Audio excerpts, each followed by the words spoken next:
convite, a equipe do Genro pela oportunidade de trazer esse tema para discussão com todos vocês do grupo, e também a todas as pessoas que estão aqui nos ouvindo para acompanhar a apresentação e, se possível, discutir esse tema junto com a gente. O tema que a gente traz, como bem o Ronaldo já colocou, a gente vai buscar definir qual o tamanho amostral em uma pesquisa com ruminantes. Na verdade, é a definição do número de amostras em um protocolo de experimentação animal vinculado a ruminantes que deveria ser dotado dentro de uma pesquisa, para que traga para nós a confiança ou a confiabilidade para as nossas análises e para as nossas conclusões. É importante deixar claro o que significa esse tamanho amostral. Na verdade, é o número de amostras que nós selecionamos dentro do protocolo de pesquisa. E esse número de amostras faz parte do chamado protocolo de amostragem, que ele é muito importante dentro de qualquer experimentação, não só animal. Dentro desse protocolo de amostragem, a gente precisa que nossas amostras sejam representadas em qualidade e em quantidade, de modo a representar uma população. População essa que dificilmente um pesquisador teria condições de coletar dados de toda a população na sua pesquisa. Então, daí se extrai um grupo de amostras dentro dessa população para que a gente estime o que de fato acontece dentro de uma população muito maior. Então, aí já reflete para nós a importância da definição desse tamanho amostral nas nossas pesquisas. Ou seja, é um tipo de assunto que vai envolver pessoas do mais variado extrato, desde aqueles que estão iniciando sua vida na carreira científica, até nós mesmos, como professores ou pesquisadores, temos que lidar com a definição desse número de amostras para que essa pesquisa seja efetivamente confiável. Dentro de um planejamento experimental para uma pesquisa, é de conhecimento, algumas etapas que são muito bem definidas, claras, estabelecidas há décadas. Esses protocolos envolvem o referencial teórico, a ponto de partida, onde a gente faz o levantamento bibliográfico, a identificação do problema, a formulação das nossas hipóteses, que normalmente dentro da experimentação animal, a gente estabelece como hipótese de referência, ou H0, aquela situação ou hipótese em que não há diferenças entre os nossos tratamentos. E como hipótese alternativa, a hipótese de que há uma efetiva diferença entre tratamentos que são impostos ao nosso protocolo experimental. E aí, a partir daí, a gente estabelece os nossos objetivos na pesquisa, levando em conta toda a fundamentação teórica, as hipóteses formuladas, e assim a gente define os nossos objetivos, caracterizando o que a gente chama de introdução ao nosso plano experimental, seguido do que a gente chama de metodologia, conhecido também como materiais e métodos, onde a gente define o local de estudo, o desenho experimental, onde na experimentação animal, normalmente, a gente estabelece aquelas relações chamadas de causa e efeito. Não são as únicas relações estudadas dentro da experimentação animal, mas é a mais frequentemente adotada, onde a gente estabelece como causa, normalmente, os nossos tratamentos e como efeito, as respostas que a gente vai medir, sejam nos animais, sejam nas plantas. Dentro desse desenho experimental é onde a gente também vai fazer a definição do número de amostras que precisamos adotar para dar sequência ao nosso protocolo de pesquisa, trazendo confiabilidade à nossa interpretação dos dados e às nossas conclusões. Esse desenho experimental, dentro dele também, é onde a gente estabelece os procedimentos de campo ou de laboratório, ou ambos, onde a gente seleciona ou prepara as dietas, selecionamos os animais e estabelecemos quais serão as futuras análises a serem realizadas. A partir desse conjunto de procedimentos de campo e de laboratório, nós coletamos os dados, organizamos eles de uma maneira sistemática para que eles possam ser submetidos aos chamados procedimentos estatísticos, conhecidos para muita gente como a famigerada ou temida análise estatística, tá? Que vai tratar esses dados de maneira que eles possam ser melhor interpretados, gerando os nossos resultados que podem ser discutidos e, assim, a partir dessa discussão, a gente tirar uma conclusão sobre a pesquisa. Então, esse é um conjunto de etapas que faz parte de todo o planejamento experimental, com animal ou sem eles, mas são fundamentais para toda atividade científica, dentro do contexto de uma pesquisa. Muitos alunos acabam perguntando sempre para a gente, professores, pesquisadores, orientadores, qual seria dessas etapas a mais importante dentro de um protocolo de pesquisa.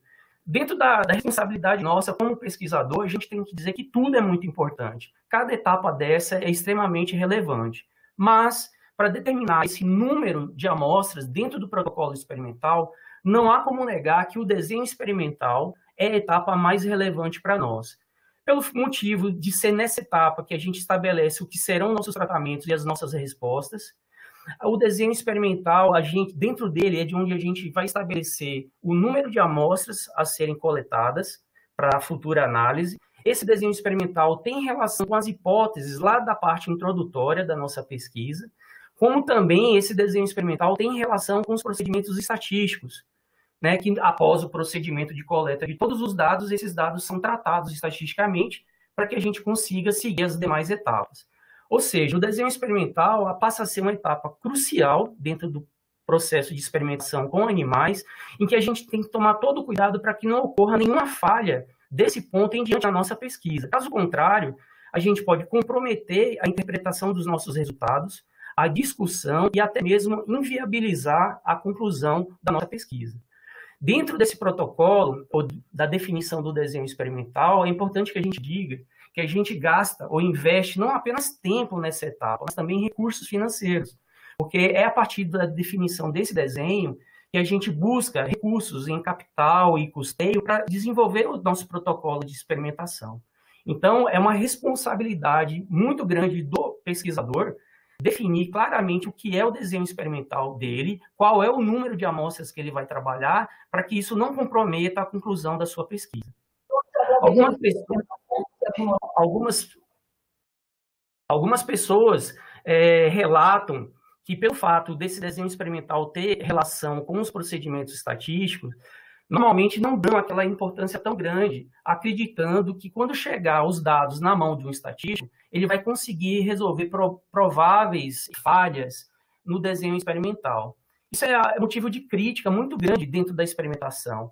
Alguns estatísticos, principalmente aqueles que fundamentaram a estatística moderna, chegam a dizer que não adianta chamar um estatístico no final do processo experimental, com um experimento já concluído, para poder resolver os problemas. Na verdade, quando a gente faz isso, o estatístico, de acordo com Ronald Fisher, que é o famoso estatístico dentro da experimentação animal, ele diz que fazer a consulta a um estatístico nesse ponto da pesquisa é o mesmo que pedir um atestado de óbito, né, onde ele, no máximo, vai conseguir identificar a causa-morte do nosso projeto ou da nossa pesquisa. Ou seja, não dá para imaginar que a análise estatística vai resolver todos os nossos problemas vindos de um desenho experimental mal elaborado.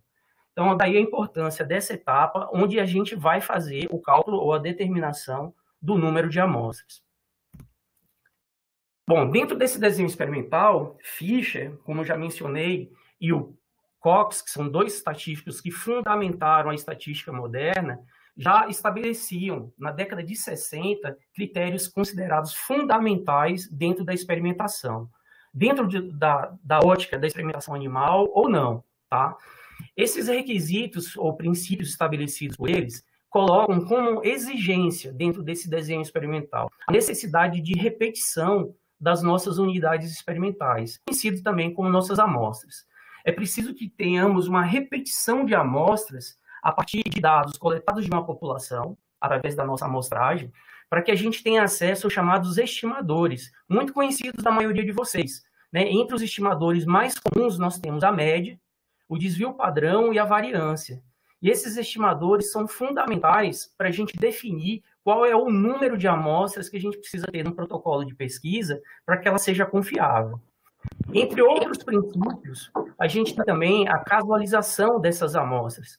Né? Dentro de um protocolo de pesquisa, é necessário que cada amostra tenha a mesma chance de ser alocada a um determinado tratamento. Isso é feito por um sorteio, né? Já vindo do inglês aqui, o roll the dice, em que a gente distribui essas amostras de forma casualizada. Há princípios e protocolos que estabelecem critérios para esse sorteio de forma a evitar qualquer tipo de tendência prejudicial à nossa análise. Tá?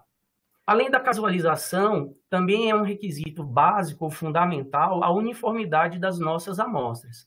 Trabalhando com experimentação animal, isso significa que antes da aplicação dos nossos tratamentos, é preciso que a gente tenha a distribuição dos nossos animais feitas obedecendo um protocolo em que todos os animais tenham a mesma constituição, seja em peso, massa corporal, raça, espécie. Todos os animais precisam ser igualmente selecionados, com os mesmos critérios, para que qualquer diferença dentro do protocolo experimental não venha da diferença inerente aos animais, mas sim dos tratamentos que a gente submeteu a eles.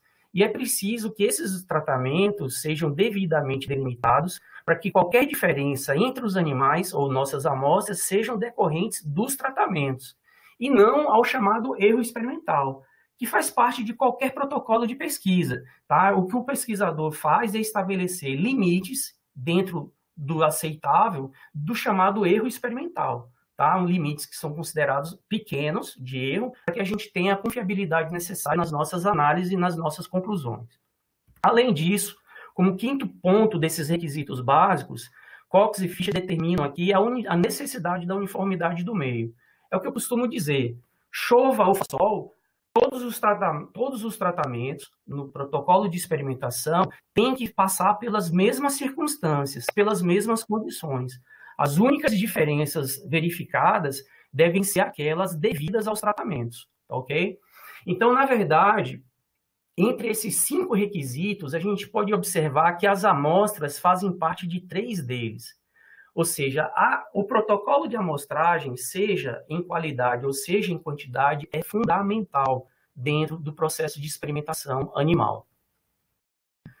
Dentro desse protocolo, onde a gente vai calcular o nosso número de amostras, hoje, à luz do conhecimento que a gente tem científico, muitos pesquisadores já debatem a necessidade de alguns requisitos para poder fundamentar o cálculo da nossa amostragem, ou número de nossas amostras. Esse referencial é baseado no princípio do chamado 3 R's, vindo do Reduce, Refine e Replace. O que significa esse princípio dos 3 R's na definição das nossas amostras? Significa reduzir o número das nossas amostras, que isso não comprometa as nossas análises e nossas conclusões do ponto de vista de confiabilidade. Ao reduzir essas amostras, nós economizamos recursos financeiros, que, no caso do Brasil, principalmente, são recursos muitas das vezes públicos, tá? Mas também há recursos privados envolvidos. A gente precisa, ao adotar o princípio dos 3 R's, melhorar a qualidade das nossas amostras, ou seja, a amostragem precisa ser representativa da nossa população. Se a gente dedica um tempo grande fazendo a seleção dos animais para que eles sejam o mais uniformes possível, a gente consegue melhorar o nosso protocolo de análise, tendo um número de amostras relativamente mais reduzido. Isso é importante lá na frente, quer dizer, lá atrás, né, no processo de desenho experimental, fazer a seleção desses animais de uma maneira criteriosa. E, quando possível, substituir os animais por protocolos alternativos. Né? Hoje se debate muito dentro da experimentação questões de natureza ética, ética moral e ética também relacionada ao bem-estar dos animais. A gente sabe que quando submete um animal a um protocolo de experimentação, muitas vezes esses protocolos não colocam os animais na sua condição natural de vida. Isso pode, em certas circunstâncias, causar algum certo nível de dor ou sofrimento animal. E a comunidade científica precisa estar atento a esse fator também. E é isso que fundamentou o chamado princípio dos 3 R's. Muito bem abordado esse assunto no trabalho de Richter em 2018. Tá? Em que essa autora discute esse princípio justamente relacionando ele à definição do número de amostras que a gente poderia ou deveria ter numa pesquisa científica. Então, para definir esse tamanho da amostra, a gente basicamente tem dois caminhos a seguir. O chamado método da e a Power Analysis, ou o chamado poder do método da ação, se estabelece, ou já foi estabelecido, isso já desde da publicação do livro do professor Roger Mead, em 1988, que é considerado uma bíblia dentro da estatística da experimentação, que a gente deveria ter um número de graus de liberdade entre 10 e 20 para o nosso fator chamado de erro experimental. Então, quando a gente desenvolve um protocolo de pesquisa, existem alguns fatores que serão testados.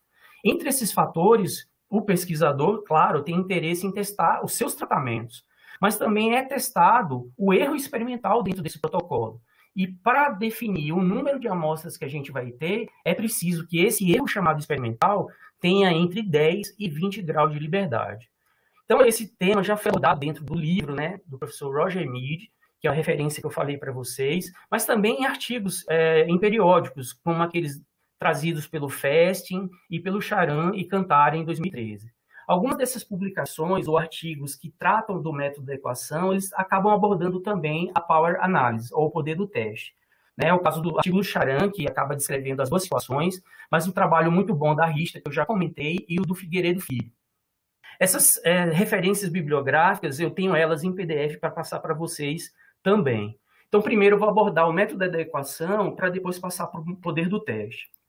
No método da equação, aqui a gente pode ver destacado em vermelho que o erro experimental, desde que ele tenha entre 10 e 20 graus de liberdade, ele vai atender à nossa análise estatística. Ou seja, qualquer tamanho amostral que se enquadre dentro desses limites pode ser considerado adequado. E isso seguindo o pressuposto do método da equação.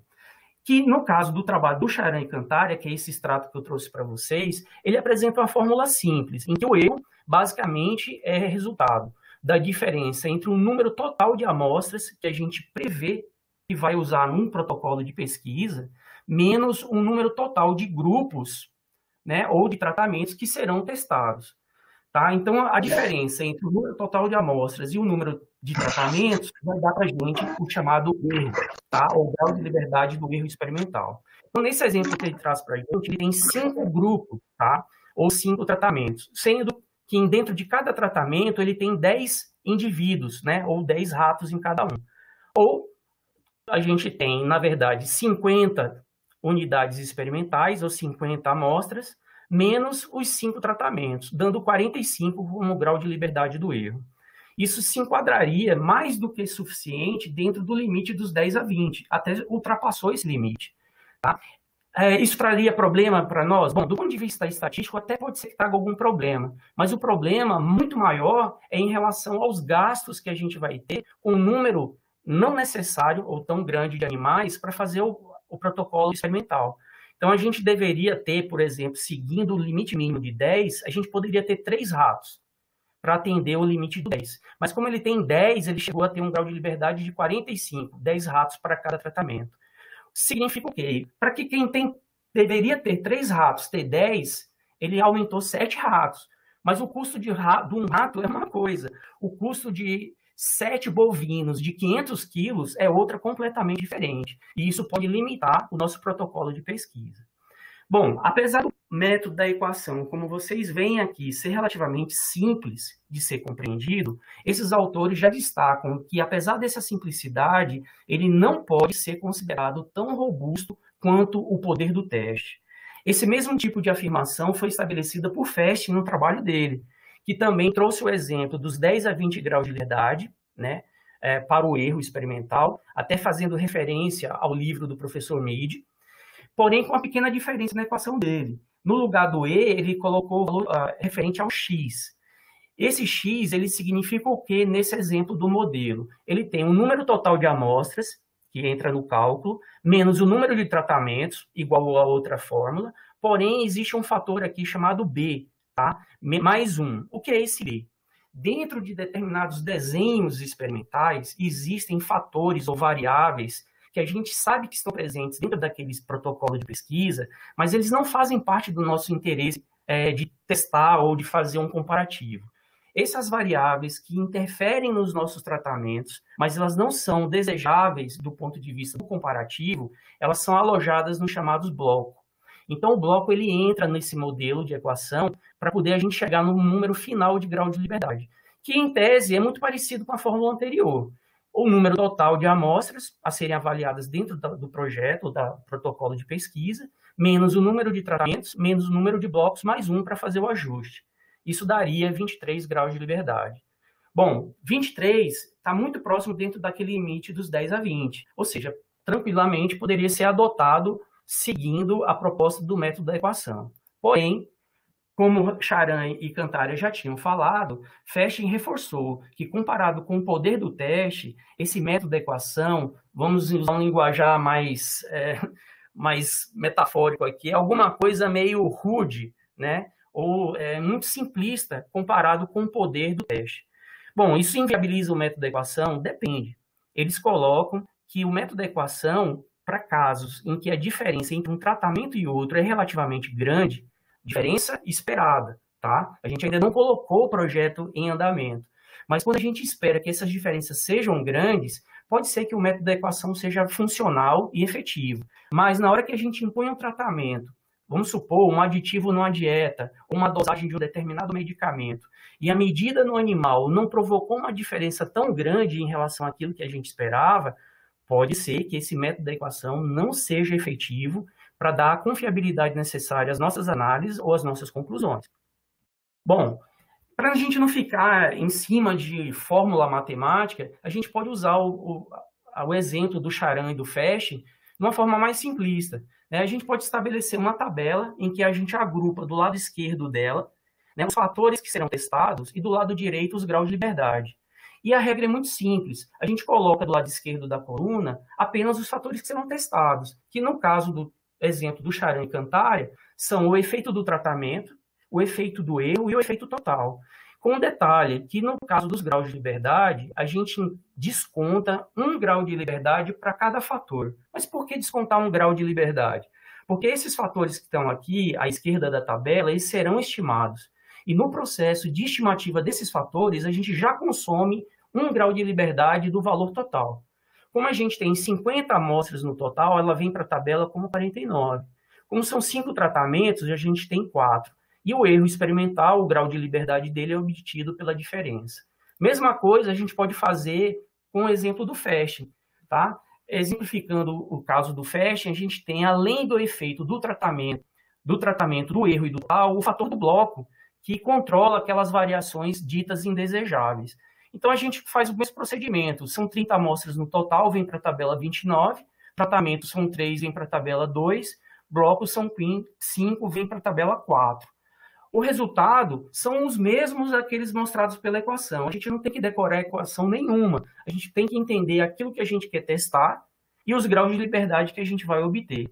E pelo método da equação, esses valores são suficientes, né, ditos ou considerados suficientes, para a nossa análise estatística e interpretação dos dados e conclusão do nosso trabalho científico.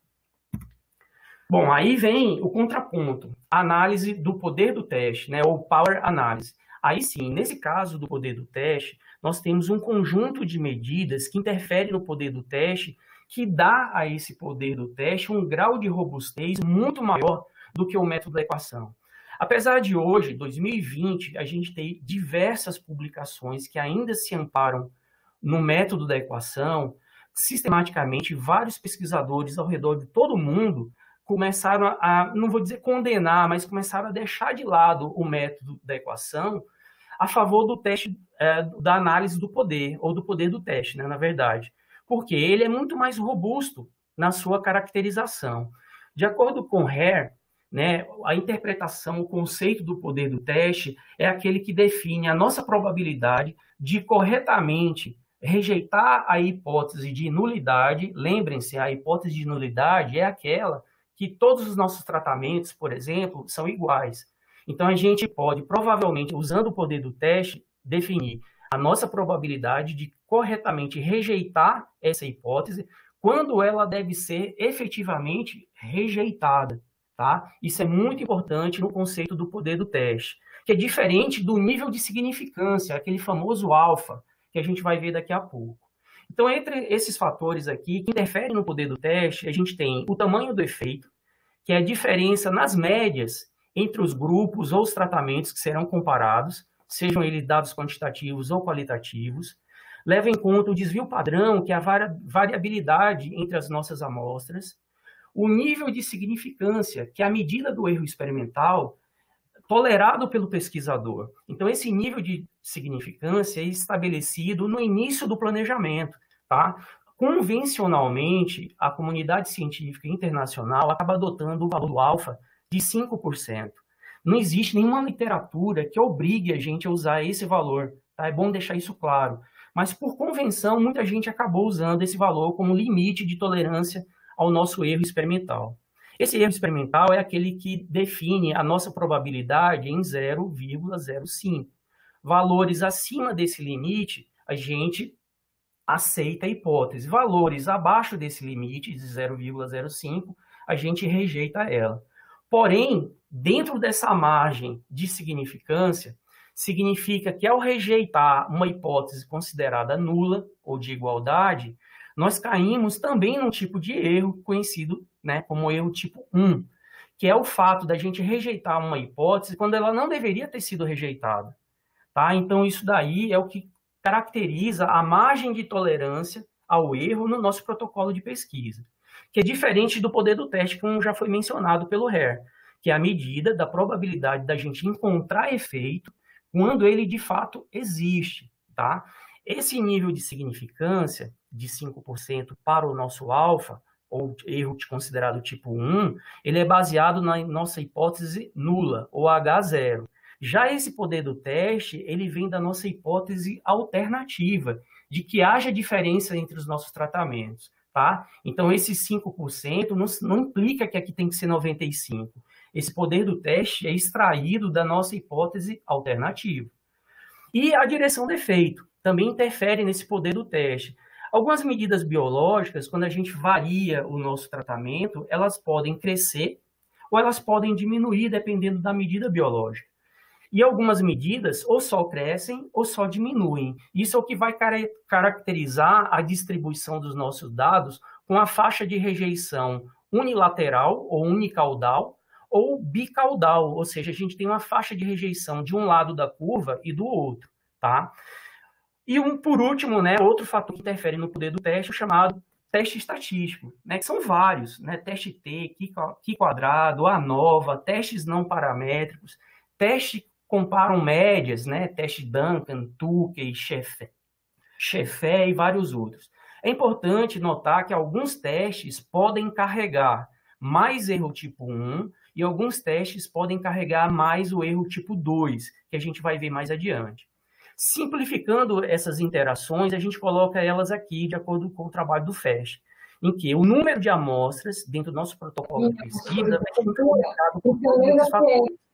Nível de significância, que é a nossa margem de erro, o desvio padrão entre as nossas amostras, a diferença que a gente espera encontrar entre as nossas médias, o poder de estarmos certos contra as nossas análises e a direção do efeito, né, bi ou unicaudal. Isso vai interferir no nosso tamanho amostral. Para exemplificar melhor isso, para quem está mais ou menos no início, né, da sua vida acadêmica científica, a gente traz isso em termos de distribuição. Então, a gente tem, né, como hipótese de referência a hipótese de nulidade, aquela que não há diferenças. E a hipótese alternativa, HA ou H1, né, aquela em que a gente encontra diferenças. A hipótese de referência, o H0, é essa definida pela curvatura com a linha preta. Tá? Dentro desse caso de hipótese em que não há diferenças entre as médias, na verdade, dos nossos tratamentos, a gente tem a nossa curva centralizada no zero, tá? Que é a situação de a gente não ter diferença entre as nossas médias ou entre os nossos tratamentos. E nas porções caudais da curva, a gente tem a faixa de rejeição da nossa hipótese principal. Ou seja, na medida em que o nosso teste estatístico cai nessa zona vermelha, rejeitamos a hipótese de igualdade, tá? E aí a gente adota o critério de que há diferenças. Porém, essa zona de rejeição, definido pelo nível de tolerância do erro, ou alfa, faz com que a gente corra um certo risco de rejeitar uma hipótese quando ela, na verdade, é verdadeira. E aí isso é o que define o nosso erro tipo 1. E a gente cairia num lado ou do outro da curva. Isso é válido para a hipótese de referência, a hipótese H0. A linha em azul representa a nossa hipótese alternativa, que as médias são diferentes. Então, por isso que ela não é centralizada em zero, ela é centralizada em um outro valor. Nesse caso, positivo, à direita da curva. Então, quando a gente posiciona a hipótese alternativa, levando em conta a centralidade dela na zona de rejeição, o nosso alfa, a partir da esquerda dessa zona de rejeição, a gente tem uma área definida como beta. E essa área definida como beta é aquela da gente aceitar a hipótese de que tudo é igual, quando, na verdade, a gente tem diferenças. Então, o que acontece? Na hipótese de referência H0, aqui é de que está tudo igual. Na hipótese tudo igual entre os nossos tratamentos. Na hipótese alternativa, a gente tem aqui o erro tipo 2, que a gente pode aceitar a hipótese da igualdade, mas ela não é verdadeira. O que sobra para nós, dentro da zona de rejeição da hipótese principal, é aquela que diz que há diferenças entre tratamentos quando, de fato, ele existe. E ele é definido pela diferença entre 1 menos essa zona clara, que é conhecida como, né, a diferença entre a parte escura cinza e 1 é o nosso poder do teste. E aí a gente tem a condição de definir que a gente encontra diferença entre os nossos tratamentos quando, de fato, ele existe. Isso é o que define, basicamente, a compreensão do nosso alfa dentro do conceito de experimentação. Isso pode ser representado por uma fórmula, né? O poder, ele leva em conta o tamanho das diferenças que a gente quer encontrar entre as médias, o tamanho amostral, o número de amostras que a gente precisa usar no nosso protocolo, o desvio padrão, a variabilidade e a margem de tolerância ao nosso erro do tipo 1, que está relacionado à hipótese de referência H0. Nesses gráficos, a gente consegue perfeitamente visualizar a integração dessas medidas. Então, a gente pode observar duas curvas. Uma, a da linha, a primeira curva centralizada no zero, é aquela curva da hipótese de referência, H0. E aí, a segunda curva à direita é sempre a nossa hipótese alternativa. Então, a gente pode observar, considerando a mesma faixa de erro do tipo 1, de 5%, aqui está descrito 0,05 para todos esses quadros, quanto maior o efeito de uma média de um tratamento contra a média do outro, isso aumenta o nosso poder de análise, porque as curvas vão ficando cada vez mais distantes uma da outra. Percebam, essa curva está quase montada sobre a primeira, e à medida que a gente vai deslocando para cá, essas curvas vão se separando. Isso acontece porque a diferença de uma média contra a outra aumenta. Isso sobra menos espaço para essa faixa azul, que é o erro tipo 2. Tá? Quando a gente diminui a faixa em azul, sobra mais dessa faixa branca, que é o nosso poder do teste. Então, percebam que a gente sai de um poder do teste de 13% e vai até 91%. Por quê? Porque a diferença de uma média contra a outra está aumentando. Isso aumenta o nosso poder de análise. O desvio padrão pequeno de uma amostra contra a outra também ajuda nosso poder do teste. A gente vai diminuindo a faixa em azul, tá? Aumentando essa faixa branca da segunda curva, que é a que define o nosso poder do teste. Vocês percebam que a faixa vermelha, que é o erro do tipo 1, permanece estática, né? Porque a gente não está mexendo nele, a gente está mexendo na hipótese alternativa. Outro exemplo é a relação entre a nossa margem de tolerância ao erro, do tipo 1, e o poder do teste. Quando a gente aumenta a margem de tolerância, vocês podem perceber que as curvas ficam na mesma distância uma da outra. O que está mudando, na verdade, é a faixa vermelha, que é a nossa margem de tolerância para o erro número 1, quer dizer, a hipótese H0. Então, quando a gente aumenta a nossa margem de tolerância ao erro experimental do tipo 1, a gente aumenta também o poder do teste, porque vai sobrar menos espaço para o erro tipo beta, né, ou erro tipo 2. E aí a gente aumenta, né, o poder do nosso teste, mesmo tolerando um erro do tipo 1 maior. E quanto maior o número amostral, a gente tem um exemplo aqui partindo de 20 para 200 amostras, mais distantes a gente tem uma curva da outra. Sobra menos espaço para aquela zona cinza escura, que é o que dá, pela diferença de 1, o nosso poder do teste. Então, a gente estaria na zona de rejeição nesse ponto e com um poder do teste bastante grande. Então, a gente consegue visualizar, assim, todas as interações possíveis do poder do teste com o tamanho amostral, com o tipo de erro experimental que é tolerado pelo pesquisador, com a diferença entre as médias e a variabilidade entre as nossas amostras. Então, a definição do poder do teste leva em conta todos esses fatores. Então, tem um grau de robustez maior do que o método da equação, sem dúvida alguma. E quando a gente quer saber um valor de um desses parâmetros, basta estimar o valor dos outros. E, por convenção, né, o valor do alfa, que é o nosso P 0,05, é a convenção mais comum, e o poder do teste de 80%, na maior parte dos casos. E aqui a gente traz para vocês compararem um banco de dados trazido por Richter no trabalho dela de 2018, levando em conta um conjunto de experimentos de 2010 até 2014. Essa compilação de dados envolveu aproximadamente 70 mil animais, tá? E ela fez a simulação tanto para o teste unicaudal quanto o bicaudal. Na experimentação animal, a gente cai muito para o teste bicaudal, que é o exemplo que eu vou mostrar para vocês. Tá? E a simulação dela foi pegar esses 70 mil casos, entre cerca de 150, 170 experimentos, e fazer a simulação com o erro do tipo 1, né? O erro experimental de 5%, com poder de teste de 80%, que é a convenção internacional. Isso alocaria para essa situação 45 mil animais. Quando a margem de erro do tipo 1 sai de 5% para 10%, o número de animais cai em 14%. São cerca de 6 mil animais a menos no protocolo de pesquisa, aumentando a margem de erro do tipo 1. E uma outra simulação é manter os 5% de erro experimental e diminuir o poder do teste de 80 para 70. A gente também reduz o tamanho da amostra em cerca de 5 mil animais, em termos de porcentagem, aproximadamente 11% menos animais. O que é que esse trabalho de simulação da Richter permite para nós?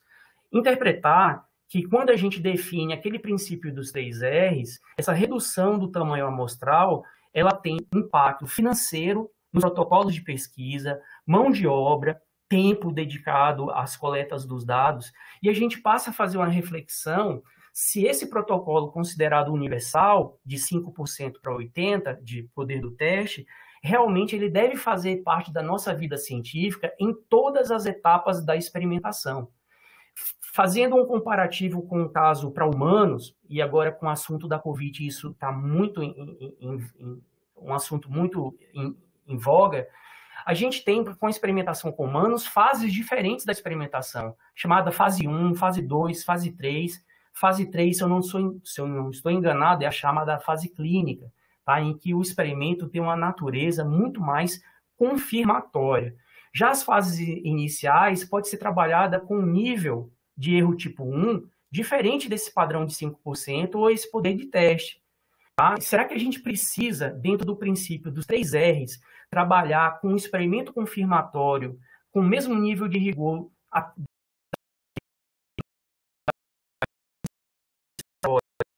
com o mesmo nível de rigor daquele experimento dito confirmatório?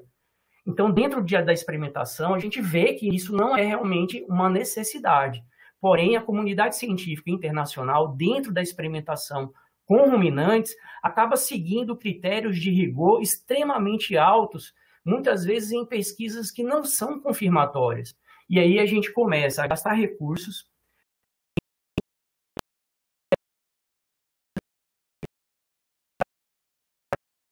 A gente vai mostrar para vocês alguns procedimentos de cálculo que podem ser manual, como aquele demonstrado na fórmula, através de planilhas, que é o caso que eu vou fazer a simulação com vocês, usando um artigo científico saído do forno, numa revista classificada como top mundial, e com softwares estatísticos. Vários pacotes de softwares estatísticos já trazem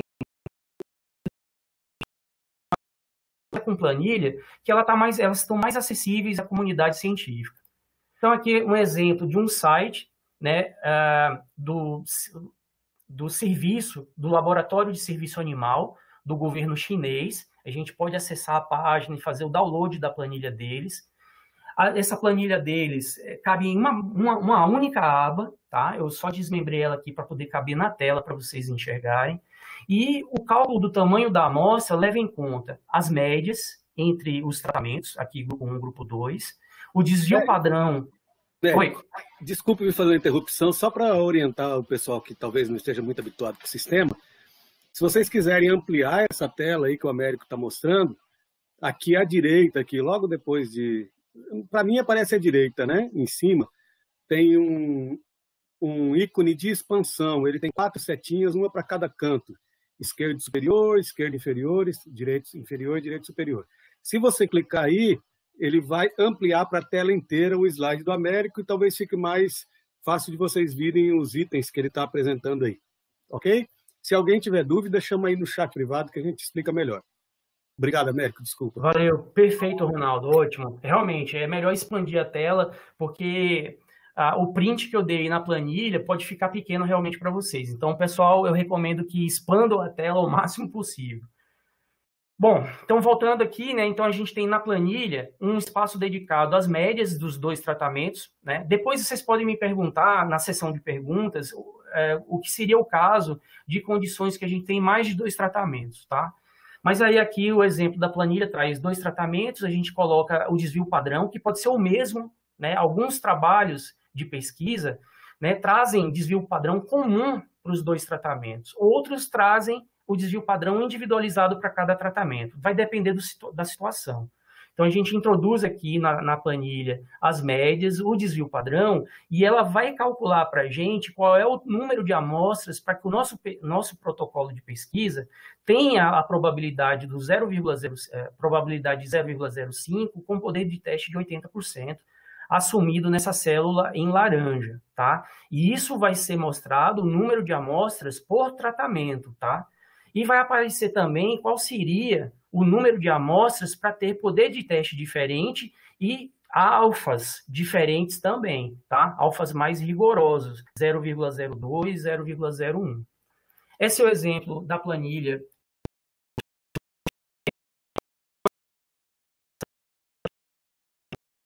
Disponibiliza uma planilha para fazer a simulação, tá?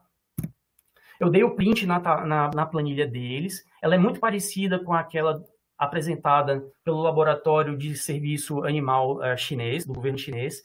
A gente tem aqui os 2 tratamentos, as médias esperadas para eles, tá? E o desvio padrão em comum.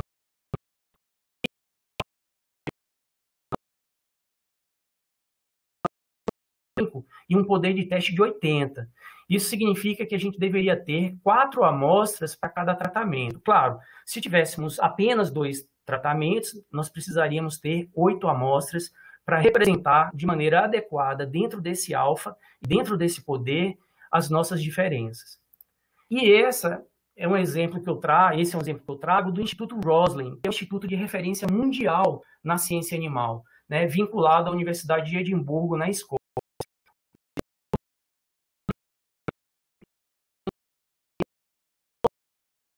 Chamada Ovelha Dolly, tá? Então, esse Instituto Roslin também disponibiliza uma planilha, que eu gosto bastante dela, porque ela permite fazer várias simulações, tá? A gente faz o download dela. Então, existem 4 situações de simulação possíveis, sendo a simulação número 1 aquela mais padrão, que leva em conta o mesmo desvio padrão para os tratamentos, né, e o mesmo número de animais para cada tratamento. Então, para obter o número de indivíduos ou de amostras por tratamento, basta informar a diferença que a gente espera obter, o poder do teste, que por convenção costuma ser 80%, e o desvio padrão esperado. E aí, nas células em verde, eles são o resultado para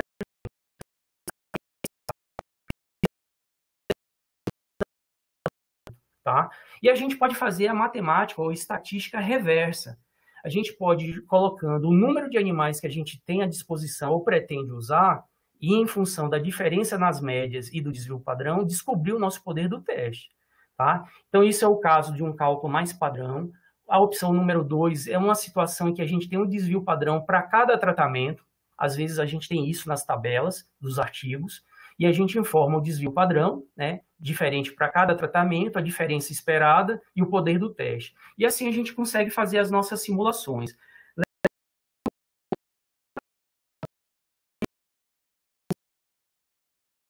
Encontrar dentro de cada célula em verde o valor de 1,96. Se quiser fazer uma simulação com outros valores de P, só é trocar por esses valores dentro de cada célula em verde.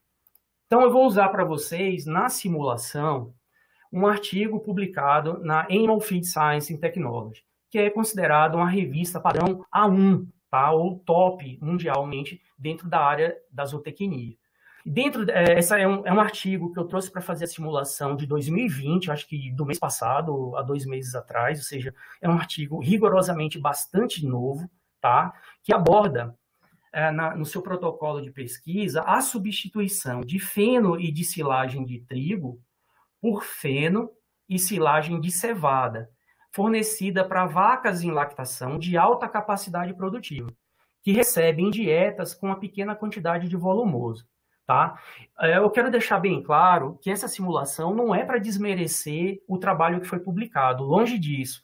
Porque, na verdade, a publicação do trabalho, os revisores levaram em conta qual foi o método para definir o tamanho amostral. Se foi o método da equação ou se foi o poder do teste. Tá? Então, entre um critério ou outro, isso pode afetar, né, claro, a confiabilidade do resultado que a gente tem aqui. Então, eu vou mostrar para vocês. Quando eu clico no hiperlink, eu peço só, Ronaldo, só para confirmar que abriu realmente o PDF. Bom, aí...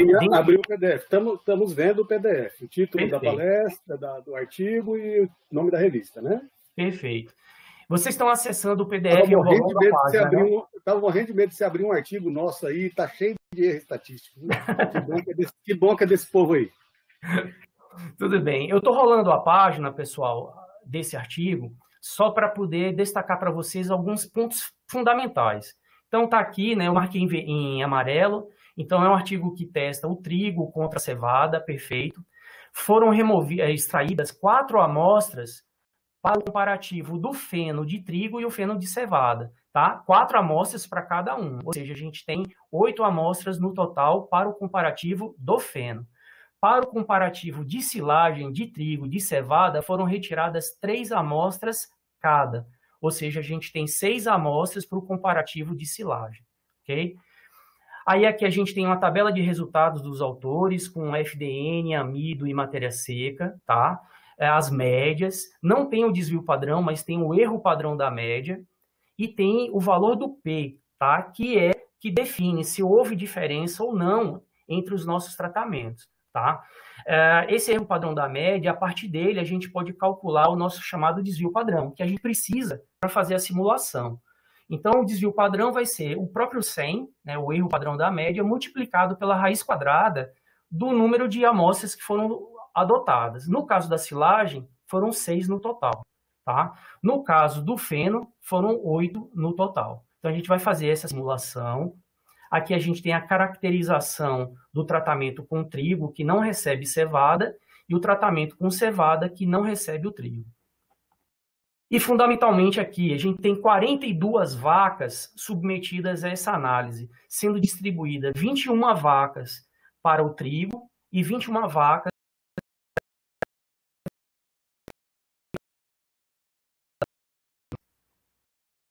estabelecidos 2 tratamentos, perfeito, para facilitar a nossa simulação. E o nível de significância estabelecido foi uma probabilidade, ou alfa, de 0,05. E isso foi declarado pelos autores, tá? Não sou eu que estou dizendo, é o que está aqui. E o erro padrão da média, né, foi levado em conta a combinação dos 2 tratamentos, ou reunindo, né, aqueles casos do trigo e da cevada, no caso dos animais, 42 animais, 21 mais 21, ou o número de silagens, ou feno, né, 4 mais 6, quer dizer, 4 para feno e 6 amostras individualizadas para cada tratamento, no caso do comparativo do volumoso. E tabelas trazendo resultados. Essa tabela mostra o consumo de matéria seca, tá? Né, 21 animais para cada tratamento, o tempo de consumo alimentar, e o efeito detectado pelos autores. E uma outra tabela mostrando aqui a produção de gordura pelos animais e a produção de energia obtida no leite, a eficiência de produção de energia no leite em relação ao consumo de matéria seca. Eu marquei esses dados em azul porque eles vão chamar bastante nossa atenção quando a gente for lá para as conclusões dos autores, tá? Então, chegamos aqui à conclusão dos autores.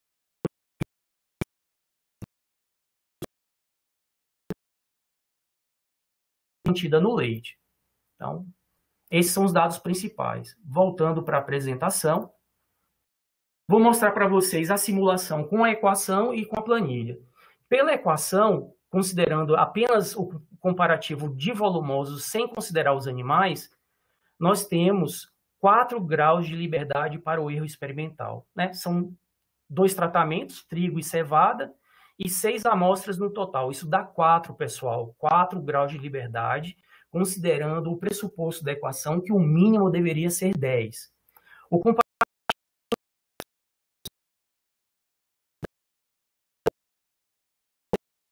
pressuposto da equação. Isso é sério. Isso compromete, se os revisores ou os autores consideraram o método da equação como referência para estabelecer aquele número de amostras, ele não atende o pressuposto, tá ok? Aqui é o exemplo da equação fazendo o comparativo envolvendo os animais. Aí é mais tranquilo, porque ele tem 42 vacas para 2 tratamentos. Isso dá um erro experimental de 40 em graus de liberdade, perfeito. Supera com folga a faixa de 10 a 20. E no comparativo de animais, há algumas tabelas que colocam o efeito do tempo, que são aquelas 4 semanas, tá? Quando a gente leva em conta aquelas semanas, aumenta o nosso conjunto de dados ou nossas amostras, porque são 2 vezes 4 vezes 21. Por isso que a gente chega nesse valor de 168. E aí a gente tem um erro experimental de 160, que dá, com folga, dentro do conceito do método da equação, a confiabilidade necessária. Então, aí agora, vamos partir para o outro comparativo, o poder do teste usando a planilha. Vamos a ela. Então, aqui a gente abriu a planilha para mim, e espero que tenha aberto a planilha também para vocês, tá? É uma planilha que eu associei... Perfeito. É uma planilha que eu associei à planilha do Instituto Roslin, da Escócia, com a planilha da Universidade de Boston. E vou buscar o conjunto de dados dos autores para fazer uma simulação. Então, vamos começar primeiro. Bom, a gente já viu que pelo método da equação não deveria, pessoal, ter, em hipótese alguma, esses valores de significância na tabela. Já é o primeiro problema se o método da equação foi o adotado, porque ele não atende o pressuposto, tá? Então, já haveria um problema nessa coluna aqui.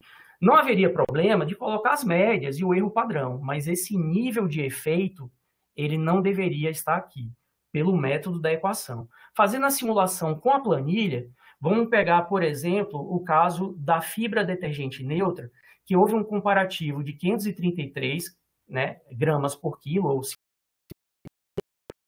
6% no caso da cevada. Então, vamos na planilha para fazer a simulação.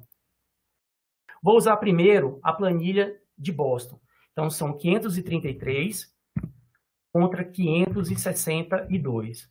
Então, são as duas médias que a gente tem, tá? O desvio padrão não está aqui, mas a gente sabe que se a gente multiplicar o erro padrão da média pela raiz do conjunto de amostras,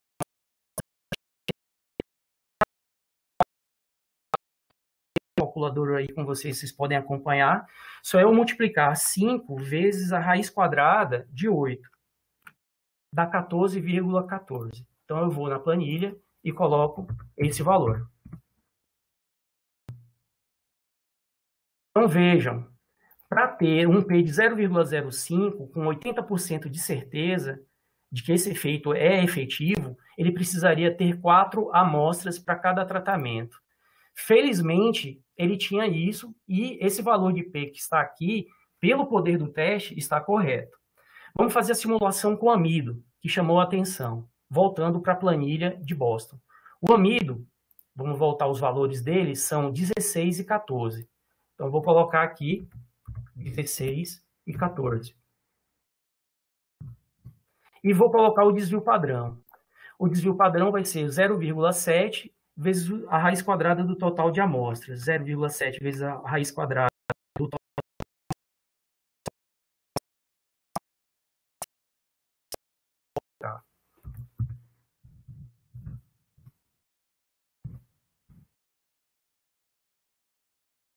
Vejam, ele deveria ter para cada tratamento, para ter um P de 0,05, com 80% de poder, 11 amostras por tratamento. Ele tem 3 amostras por tratamento. Isso para que a gente tivesse um P de 0,05, tá? Sair de 3 para 11. Gente, a gente com certeza o valor de P dele é muito, mas muito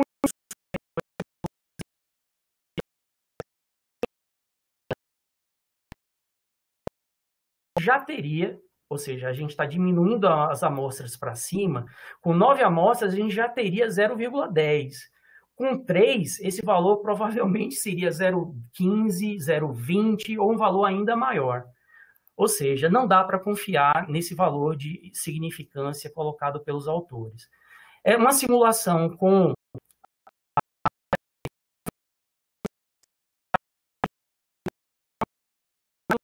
0,01, tá? Então, a gente não vou simular ele, mas a gente pode perceber que esse valor para ele é muito menor, na verdade, do que o que está colocado aqui.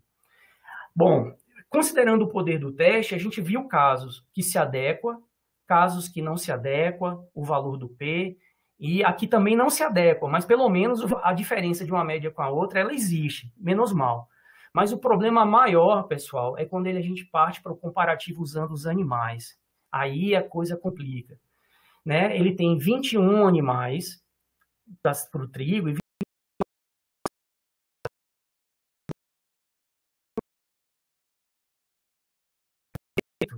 o consumo de trigo contra a cevada, tá? Então, vamos pegar o valor de 28 e 27,5 e vamos transportar para a planilha. 28 e 27,5. Vamos ver o desvio padrão dele, tá? O desvio padrão dele, considerando o erro de 0,16, é 0,16 vezes a raiz quadrada dos 42 animais, que dá 1,0369. Então, vamos colocar na planilha.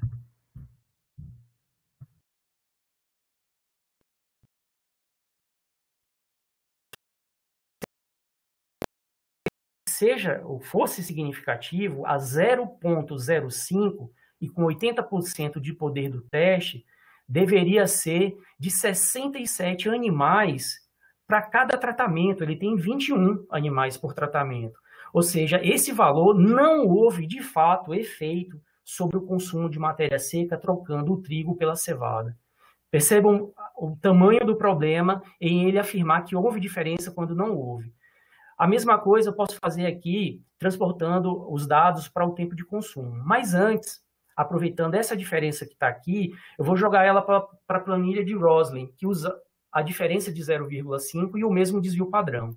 Então, vamos usar a planilha de Roslin, 0,5, e o desvio padrão é 1,0369.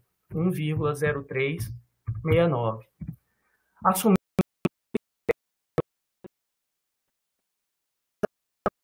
68 animais. Se a gente usasse os 21 animais, que é o que de fato ele usa, e usando o desvio padrão deles, a gente teria um poder do teste, considerando um P de 0,05 de apenas 35%. Ele teria 35% de chance de estar certo. Pessoal, dentro do conceito de uma pesquisa científica, isso compromete a interpretação dos dados, tá? Fazendo a simulação com o tempo de consumo, né, 203 contra 210 gramas de matéria seca por minuto, vamos voltar aqui, 203 contra 210. E vamos colocar o desvio padrão. O desvio padrão dele é de 1,7. Desvio padrão não, o erro é 1,7, mas transformando isso em desvio padrão, é 1,7 vezes a raiz quadrada de 42. Dá 11,02. Então, 11,02. Ele precisaria ter, para detectar um mínimo efeito de 5%, com 80% de certeza, ele teria que ter 39 animais. Novamente, ele tem 21. Então, não houve efeito no tempo de consumo entre os animais pelo poder do teste. Percebam o problema. Se a gente fosse transportar isso para o poder do teste, pode voltar na planilha e usar a planilha de Roslin para fazer a simulação, com a diferença de 7 entre as médias, um desvio padrão de 11,02. O poder de teste de 80 daria os 39 animais. Mas como ele só usou 21, fazendo a simulação novamente para descobrir o poder do teste dele, ele teria um poder de teste para detectar significância ou efeito de 54%. Pessoal, ele teria a mesma chance de detectar a diferença de um tratamento para o outro, tal qual a gente lançar uma moeda para cima e cair cara ou coroa. Percebam o problema. Tá? Se a gente fizer essa simulação usando os dados que estão marcados em azul, o problema para mim é mais grave. Por quê? Esses dados que estão em azul fazem parte da conclusão dos autores, detectando que teve diferença na produção de gordura e na eficiência energética. E a gente vai perceber que esse efeito que está aqui não é real. Vou fazer a simulação com um deles, né? A produção de gordura de 1,57 contra 1,62. Então, vou usar a planilha de Boston, 1,67 contra, 1,57 contra 1,62. 1,57 contra 1,62. E vamos jogar o desvio padrão dele, tá? Foi 0,01 de erro, 0,01 vezes a raiz quadrada de 42. Dá 0,648. Vamos à planilha. 0,0648. Ele precisaria ter, para detectar efeito, 26 animais, com 80%. Ele usou 21 animais. Ou seja, não houve efeito na produção de gordura no leite. E ele transportou essa medida para as conclusões dele. Tá? E isso usando o poder do teste, tá? Diferente do método da equação. Então, voltando à nossa planilha, quer dizer, voltando ao poder do teste na planilha, eu vou transportar esses valores para a planilha de Roslin. 0,05 e esse desvio. 0,05 e o desvio de 0,0648. O poder de teste dele seria reduzido para 70%, mas não seria efeito significativo dentro da margem que ele colocou e ele declarou na metodologia. Ou seja, a gente tem problemas, tá? Isso chama atenção para nós, aí para nossas considerações, a respeito, efetivamente, de que tipo de perfil de experimento a gente quer trabalhar. A gente trabalha, né, ou todos os nossos projetos, pesquisas, serão exploratórias, ou serão confirmatórias, ou teremos experimentos exploratórios para depois os confirmatórios. Isso é uma questão que precisa ser bem debatida na comunidade. O poder do teste, níveis mais rigorosos de significância, certamente vão exigir um número muito maior de amostras para que o poder do teste fique em 80%. Bom, seguindo aquele princípio dos 3 R's, né, isso também traz consequências para a nossa própria ética experimental, seja em bem-estar dos animais, seja na confiabilidade nas nossas análises, nas nossas conclusões, e nos recursos financeiros envolvidos com o número de amostras que a gente vai precisar ter. Né? O trabalho de Hitler, por exemplo, já demonstra que uma mudança de 5% para 10% do erro tipo 1 já permitiria para a gente uma redução de 14% do nosso tamanho amostral. Então, apenas para reforçar essa crítica a essa abordagem, eu trouxe para vocês um exemplo de uma publicação na revista Nature, que deve ser conhecida de todo mundo, né, que já debate na matéria dela do ano passado a possibilidade de aposentar a chamada significância estatística. Essa foi uma matéria assinada, escrita, ou teve o respaldo de mais de 800 pesquisadores do mais alto nível na comunidade científica. E dentro da matéria, ele questiona algumas situações que são muito frequentes de acontecer. A gente tem, para o mesmo projeto, conjunto de dados ditos significativos e outros ditos não significativos, parecendo que nossa pesquisa é contraditória. E aí as pessoas colocam, na verdade, será que esses efeitos caminharam para a mesma direção? A gente pode ver nessa figura que aqui a gente, na porção central, a gente não tem efeito, para a esquerda a gente diminui o efeito, para a direita aumenta. E os estudos que foram não significativos ou significativos seguiram para a mesma direção, inclusive com a mesma centralidade do efeito. Então, a gente deve discutir em torno disso. Será realmente que esses experimentos são contraditórios? Será que a gente precisa avaliar essa direção do efeito? E, novamente, dentro dessa mesma chamada da matéria, foi feito um levantamento com 791 artigos científicos em 5 periódicos, em que aproximadamente mais da metade deles tinham as suas conclusões equivocadas. Isso é problemático, pessoal. A gente viu recentemente uma revista de classe mundial né, fazendo um tipo de retratação, né? Então, a gente precisa realmente ter uma discussão mais profunda sobre qual é o número de amostras que a gente precisa trabalhar para ter confiabilidade nos nossos resultados. Tá? Então, era essa a mensagem que eu gostaria de passar para vocês, para incitar esse debate e mostrar para vocês que a gente deve realmente analisar com outros olhos, né, todos os nossos protocolos de experimentação animal, principalmente aqueles que envolvem o cálculo ou a determinação do número de amostras. É isso, eu agradeço a todos, me deixo à disposição para tirar possíveis dúvidas que eu possa, né, esclarecer. E obrigado a todos vocês. Podem abrir o microfone rapidinho, só para bater palma para a Américo.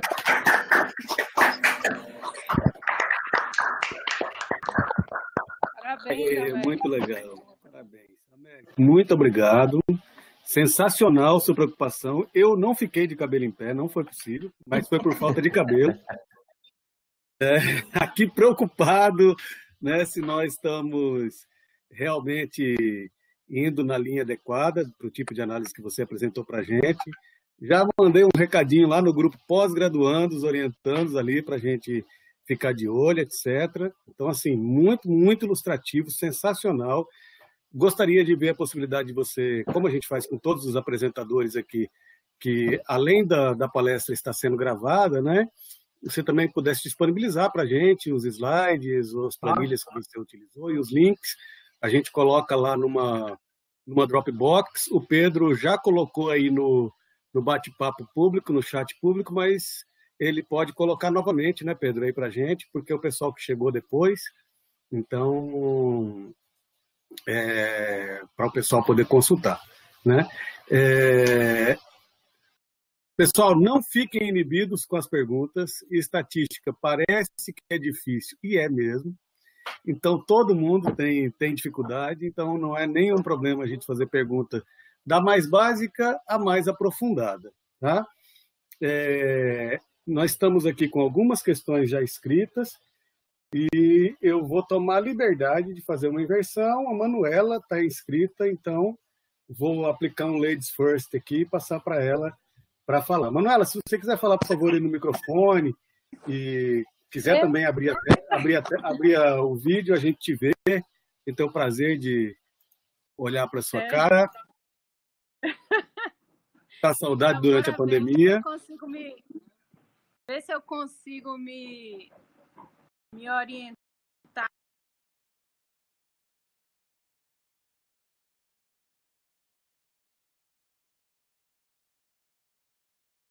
Eu vou colocar, enquanto a Manu entra aí, eu vou colocar uma imagem aqui na tela para compartilhar com vocês. Eu me atrapalhei todo, Ronaldo. Aí vamos lá. Se você quiser aparecer, o que seria um prazer, aí. É só você fazer isso que você acabou de fazer. Apareci. Já está aparecendo. Me atrapalhei toda aqui. Bem-vinda. O Manuela, já citei você mais cedo, não sei se você estava aí na sala, do nosso crossover lá em, acho que é 31 de julho, né? Isso. Nutrição e bem-estar, a gente vai ter o prazer de ter você falando aí com a gente. Tá, obrigada pelo convite e parabéns, Américo, pela apresentação. Para mim foi novidade. E eu sou assim meio que porta na estatística, né? Tenho muito que aprender ainda. Já fiz curso com o Cláudio, já fiz estatística no mestrado, doutorado. Pego algumas orientações com o Stephanie, com o Cláudio, com o Luiz Fernando, mas até hoje a coisa imperera, que é uma beleza. Mas eu achei sensacional aí sua apresentação. Para mim foi uma novidade. Eu fiquei com um pouco de dúvida, né, no poder do teste, com relação a aceitar a hipótese ou não aceitar aquela comparação que você fez no slide.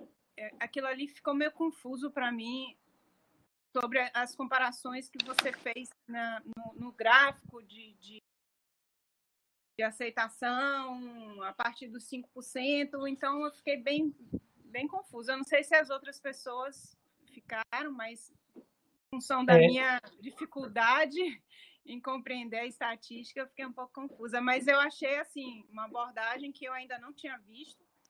Parabéns aí pela apresentação, foi bastante didática, gostei muito. Bom, obrigado, Manu. É legal te rever de novo há tanto tempo. Tá muito legal mesmo. Bom, na verdade, eu acho que você faz referência à curva de distribuição, né? Que tem aquela faixa de rejeição, a faixa de aceitação. Na verdade, quando a gente entra na faixa de rejeição, que é aquela faixa que estava marcada em vermelho, deixa eu ver se eu consigo deixar ao mesmo tempo o slide ativo para vocês, tá? Vamos a ela aqui.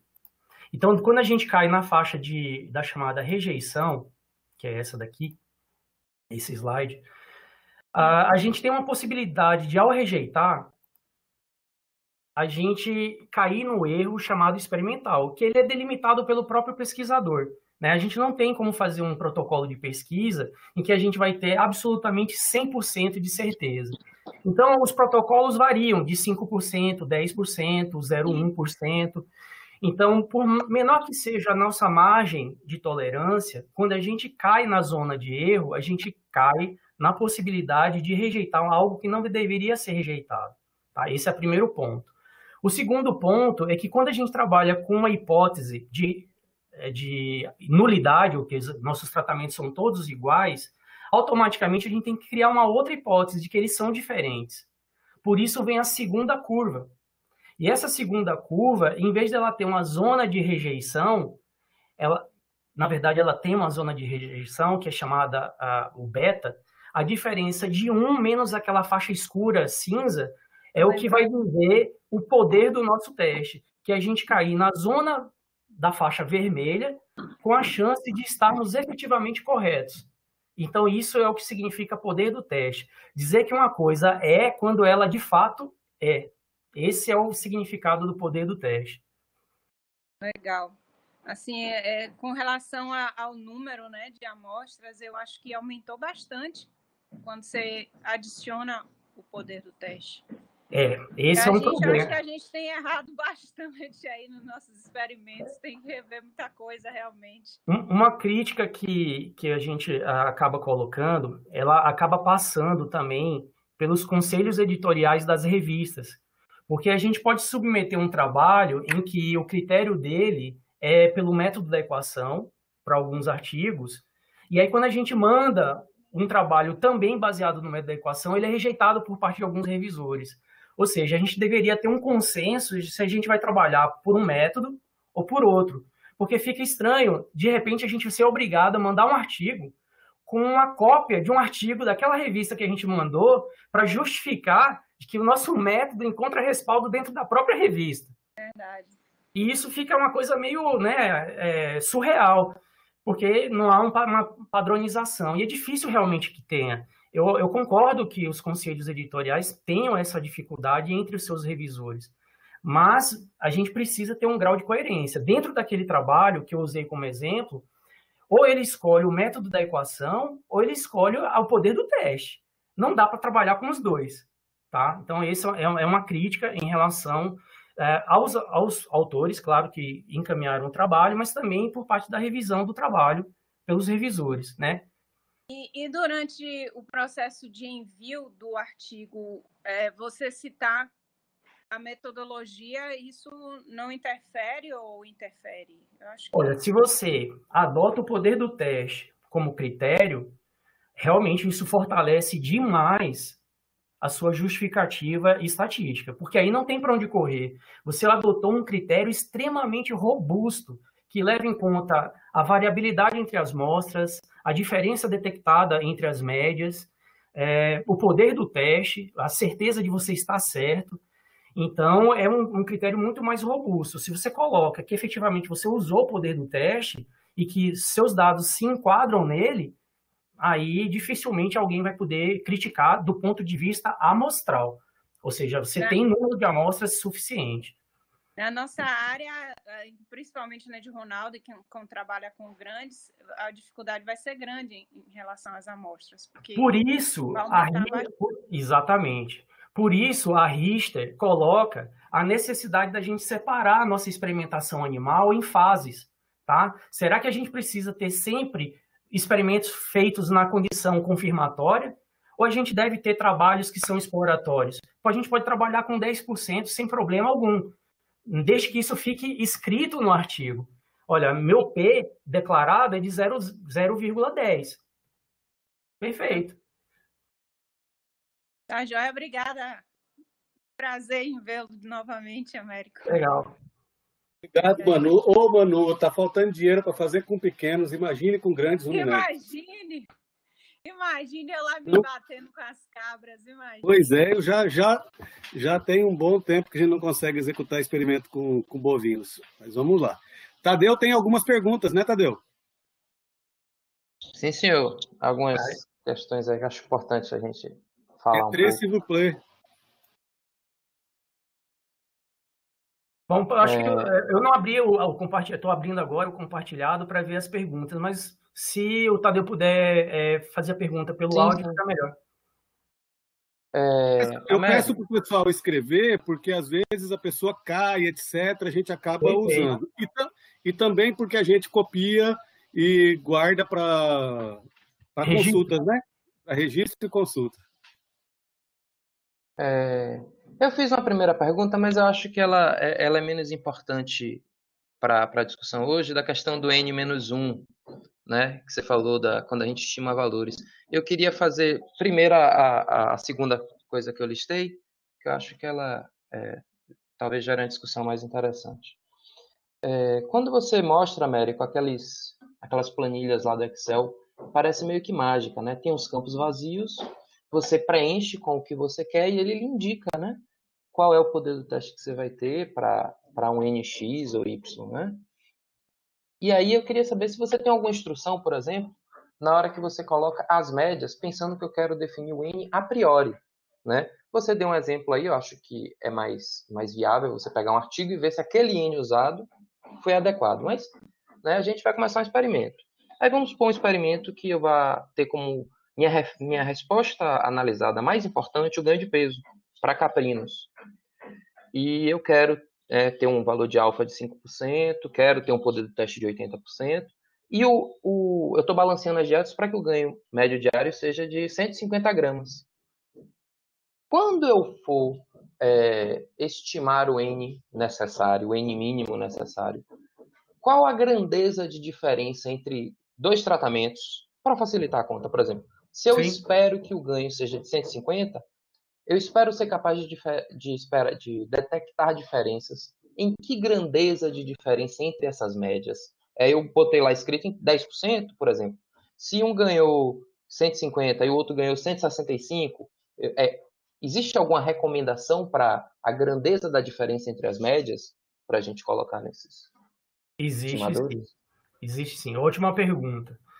Porque, assim, quando a gente faz o desenho experimental, eu não sei se ficou claro durante a apresentação, mas é importante dizer que o desenho experimental ele é antes da execução do experimento. Tá? Isso é uma fase em que a gente tem um papel, uma prancheta e vai fazendo as simulações. Então, o que é que acontece? A gente precisa, dentro do contexto do protocolo de pesquisa, a gente consultar uma referência bibliográfica que dê suporte ao nosso protocolo experimental. Isso é inquestionável. E aí você vai escolher, dentro da publicação científica disponível, aquelas que englobam a variável que você quer medir, ou o tratamento. Você considera a diferença de médias dentro de vários trabalhos, não um só, 5, 10 trabalhos. Então você vê a ordem de grandeza, usando aquele tratamento, quanto que aqueles autores conseguiram de diferença.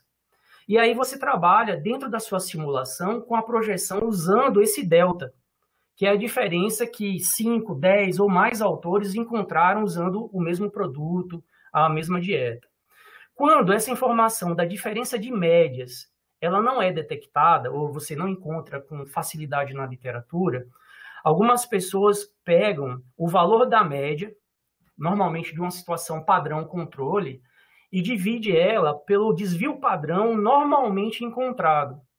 Então, quando você divide a média principal pelo desvio padrão habitual, dentro de uma situação experimental, você vai conseguir captar esse delta.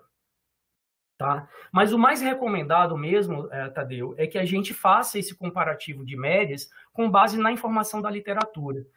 Por exemplo, no passado, tinha vários trabalhos na literatura científica que não traziam o erro padrão nem o desvio padrão na tabela. Era muito comum encontrar trabalhos que a gente só via as médias. E hoje a gente pode perceber que não passa nenhum trabalho em que a gente põe as médias e não tenha o desvio padrão. Por que isso? É para justamente permitir que a gente consiga fazer uma simulação a priori, antes de colocar o experimento em prática. Entendi. Então, realmente, isso gasta um tempo na fase de levantamento bibliográfico para a gente reunir informação suficiente para projetar qual seria o nosso N. Verdade. Ô, Américo, eu entendi, bem válido isso, e assim, até ficar para uma sugestão para os nossos alunos, né? Que antes de qualquer experimento, fazer uma planilha, né? No meu estudo, onde é que estão os ganhos de peso, se for um estudo de ganho de peso? Qual o delta, né? Qual a variação média entre os grupos, né? Isso pode servir, inclusive, de sugestão, né? Para que a gente tenha um conhecimento médio do que é que acontece, né? Ô, Américo, e na sequência, né? A gente tem diversos estudos, todos os nossos estudos avaliam, né? Comumente, ganho de peso, digestibilidade, parâmetro de carcaça, perfil de ácidos graxos. Às vezes a gente tem até algumas questões de análise que são muito caras, e aí a gente trabalhou às vezes com 10, 12 animais, e para algumas análises caras a gente pensa na possibilidade de diminuir o N, mas na maioria das vezes o nosso regulador é o número de animais, né? Quando a gente vai estimar um número de animal, você pensa que a gente deve escolher como balizador a variável, né, analisada, que tem a maior variância para ser um estimador de teto? Porque eu não posso ter apenas um estudo para o ganho de peso com N, um estudo para característica de carcaça com outro N. Eu vou ter que comprar os animais para todas as respostas. E aí eu posso ter, para o ganho de peso, que tem uma variabilidade menor do que ácidos graxos na carne, eu posso estar tendo N excessivo, porque eu estimei com base nas médias e variâncias do perfil de ácidos graxos na carne. Perfeito. Excelente pergunta. Porque o conjunto de variáveis dentro de um protocolo de pesquisa é muito grande. E tem algumas medidas que a variabilidade é pequena e outras que é muito grande, tá? Então, aí o que a gente faz? Eu acho que a sua sugestão ela é extremamente válida. Considerar pela lei do mínimo, né? Quer dizer, lei do mínimo invertida. Na verdade, aquele que tiver maior variabilidade no desvio padrão, ele vai ser o balizador para a gente calcular o número amostral. Eu estaria pecando por excesso, né? Pecando por excesso, tá? Seria uma estratégia para a gente ter o menor erro possível, tá? Pode ser que isso seja inviável do ponto de vista financeiro. Isso. Porque o número de animais pode ser muito grande. Mas o que não pode é um artigo ter uma miscelânea de método da equação e poder do teste. Aí que não dá, tá? E, inclusive, a gente não pode mandar um artigo para uma revista usando o método da equação, sabendo que vários artigos foram aceitos com o método da equação, e alguém criticar você porque você mandou um que não se adequa ao poder do teste. Então, é necessário realmente algum tipo de padronização nesse aspecto. Eu não falei, é uma coisa importante, desculpem. Essa simulação foi entre 2 grupos, né, entre 2 tratamentos. Quando a gente tem 4 ou mais tratamentos, a gente pode pegar, como o Tadeu falou, as diferenças de pares, né, mais próximos, como um indicador da pequena diferença. Exatamente, para ter um número amostral razoável. Ou se a gente pegar uma diferença de uma média contra a outra muito larga, então a gente vai diminuir o número amostral, mas, né? Então vai ser capaz de detectar diferenças dessa extensão, né? Exatamente. Valeu, Américo. Obrigadão. Parabéns pela apresentação. Valeu, obrigado, Tadeu. Obrigado, Tadeu, valeu. Eu quero dizer o quanto a Manuela Tosto é amiga, né? Porque quem tinha a pergunta era outra Manuela. Manuela S, que acho que é Solca, né? Se eu não estou enganado. E Souza, alguma coisa assim. E aí eu falei, acho que a Manuela tem uma pergunta, botei ela no vídeo, ela fez pergunta, discutiu e ó, não me deixou na saia justa, mas eu acabo me entregando. Eu quero agradecer e passar a palavra para a Manuela. Agora a Manuela que queria realmente fazer a pergunta logo, lá no início. Olá, professor. Foi ótimo. Manu Tosto, brigadão aí. Tá me ouvindo?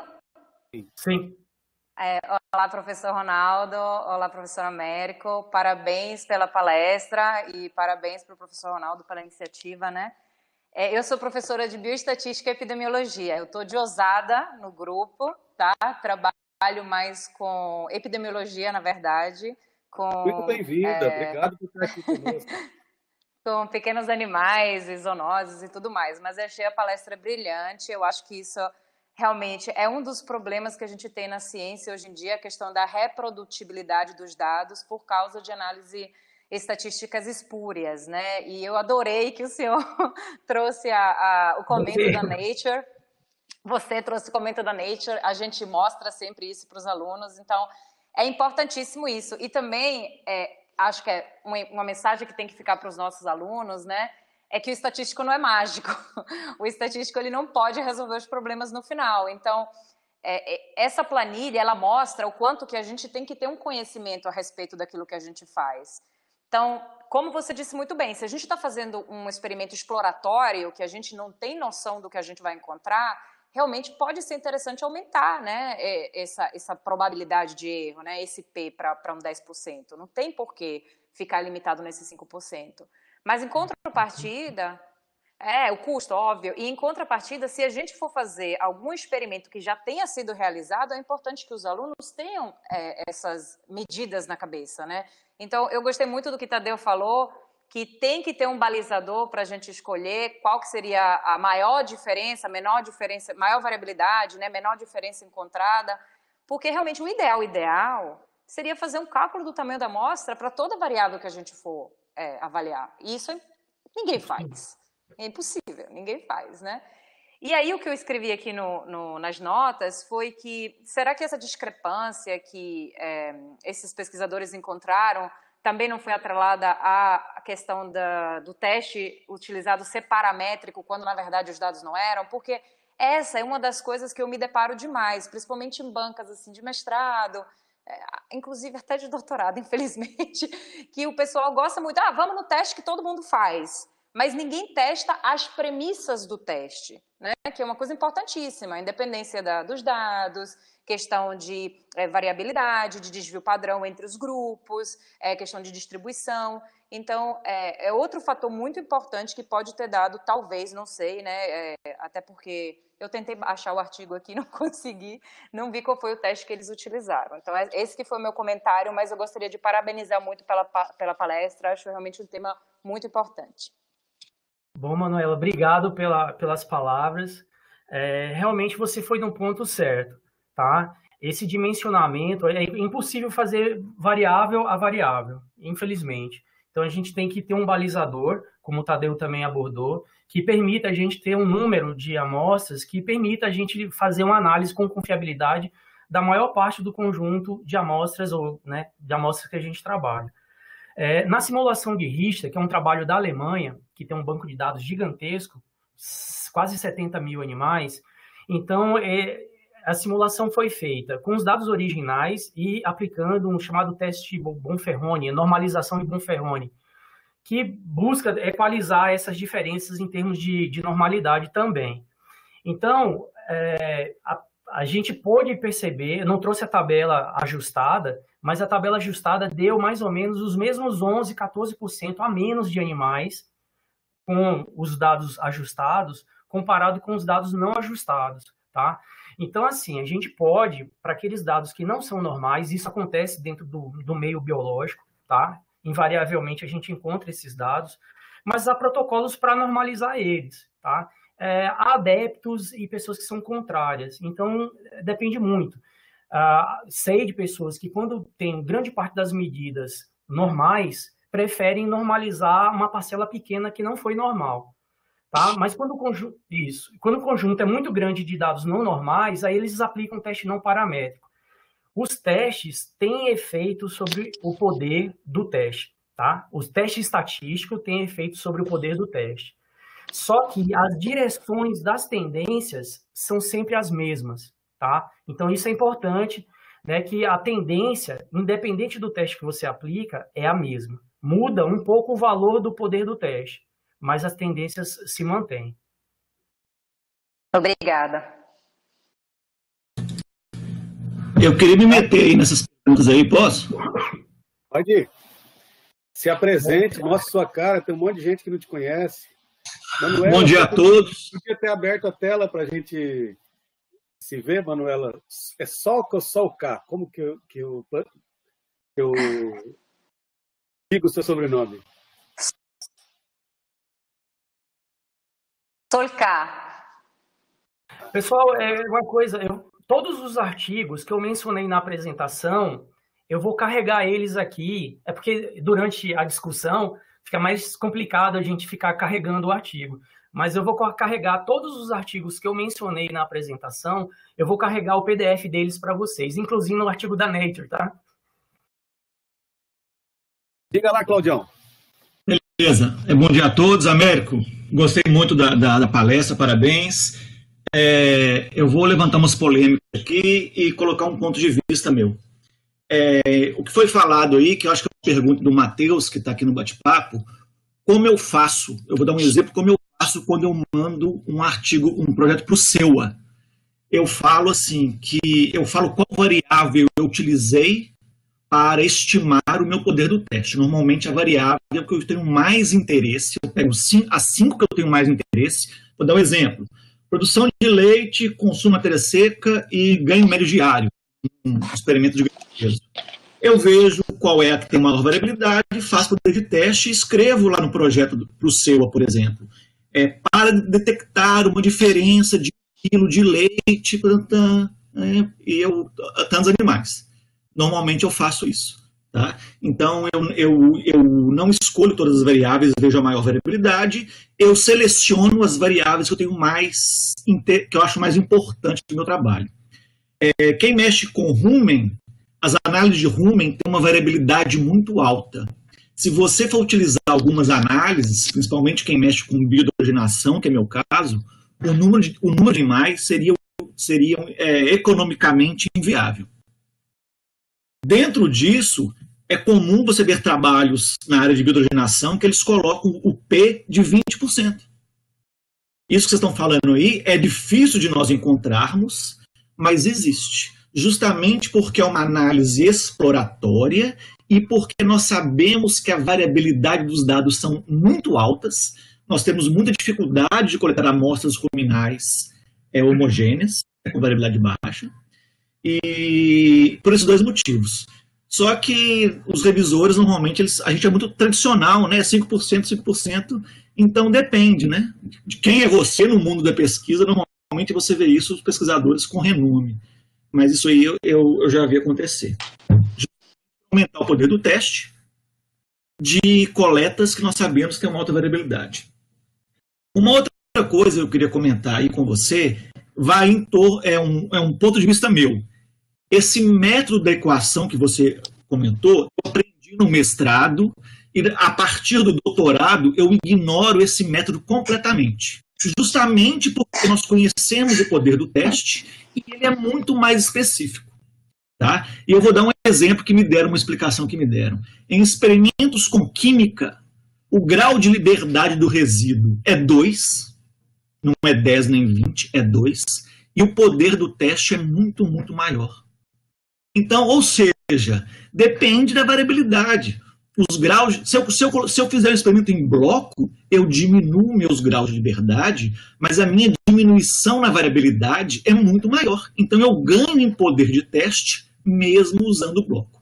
Então, meu ponto de vista é que vai muito o que você falou, né? Esse método de equação é um método muito bruto, muito cru, é utilizado ainda, mas eu, particularmente, eu ignoro completamente esse método. Tá? E, para terminar, colocando mais dificuldade aí, hoje em dia nós temos muitos modelos mistos na nossa área. E qual que é o problema do modelo misto? No erro padrão da média, as variabilidades, os parâmetros aleatórios do modelo, eles inflam o erro padrão da média. Mas na hora de comparar as médias, eles não estão lá. Então, acho que fica mais difícil ainda nós utilizarmos o erro padrão da média em modelos mistos para usar o poder do teste. Mas isso é um outro problema, é muito avançado isso aí, mas só para a gente ver que, à medida que a gente vai melhorando em estatísticas, nós temos mais programas estatísticos avançando aí, as coisas vão mudando um pouco. Tá? Era isso, mais uma vez, bom te ver, parabéns aí, abraço. Valeu, Cláudio, obrigado aí pelas considerações. E é mais ou menos dentro daquilo que a gente abordou, né? Na verdade, o poder do teste, ele é muito mais robusto. Mas se a gente for adotar o poder do teste, no caso do artigo que foi publicado, a gente não teria conclusões como os autores colocaram. Então, isso vai muito do perfil dos avaliadores do trabalho que é submetido para uma determinada publicação. Então, a gente já teria um grau de comprometimento, por exemplo, da produção de gordura e da eficiência energética na produção do leite para aquele trabalho que eu mencionei. Então, realmente é difícil. A gente tem que ter um balizador. As particularidades do modelo misto contaminam o erro padrão com uma variabilidade que não é efetivamente aquele efeito fixo que a gente quer testar, tá? O chamado efeito aleatório. E a gente, de repente, mesmo sendo um protocolo com modelos mistos, a gente estabelecer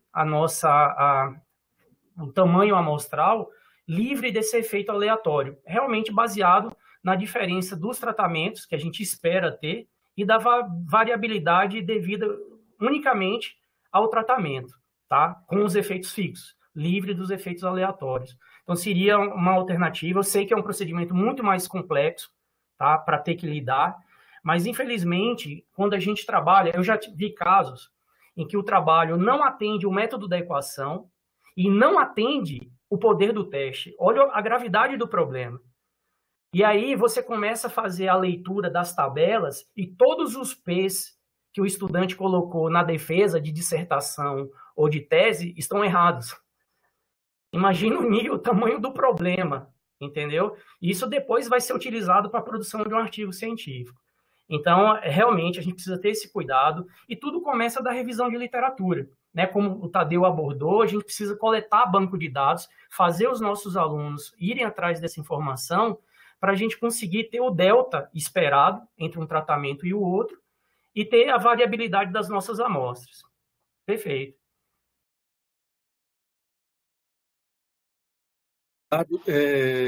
A gente tem aí mais 3 perguntas, né? Uma do Matheus. Matheus, pode fazer, por favor? Ronaldo, só uma coisa. Como eu coloco os artigos? Eu vou anexar aqui os PDFs dos artigos. Você nos encaminha que a gente vai colocar a gente tem uma pasta aberta no Google Docs que chama os arquivos na Dropbox. E aí as pessoas entram lá. O Pedro já colocou aí no bate-papo. É aquele link que aparece lá no chat público. Tá? Estou vendo aqui. Matheus, sua pergunta já foi passada pelo Cláudio ou não? Se não, toma o microfone aí e fale, por favor. Depois a gente tem Yasmin e Wilder.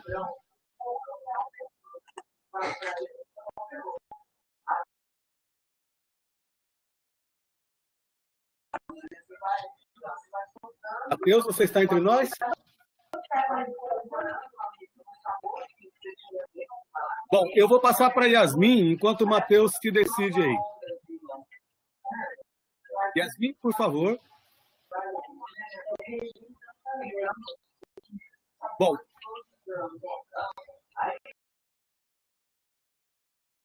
Tá. O microfone da Yasmin não tá pegando.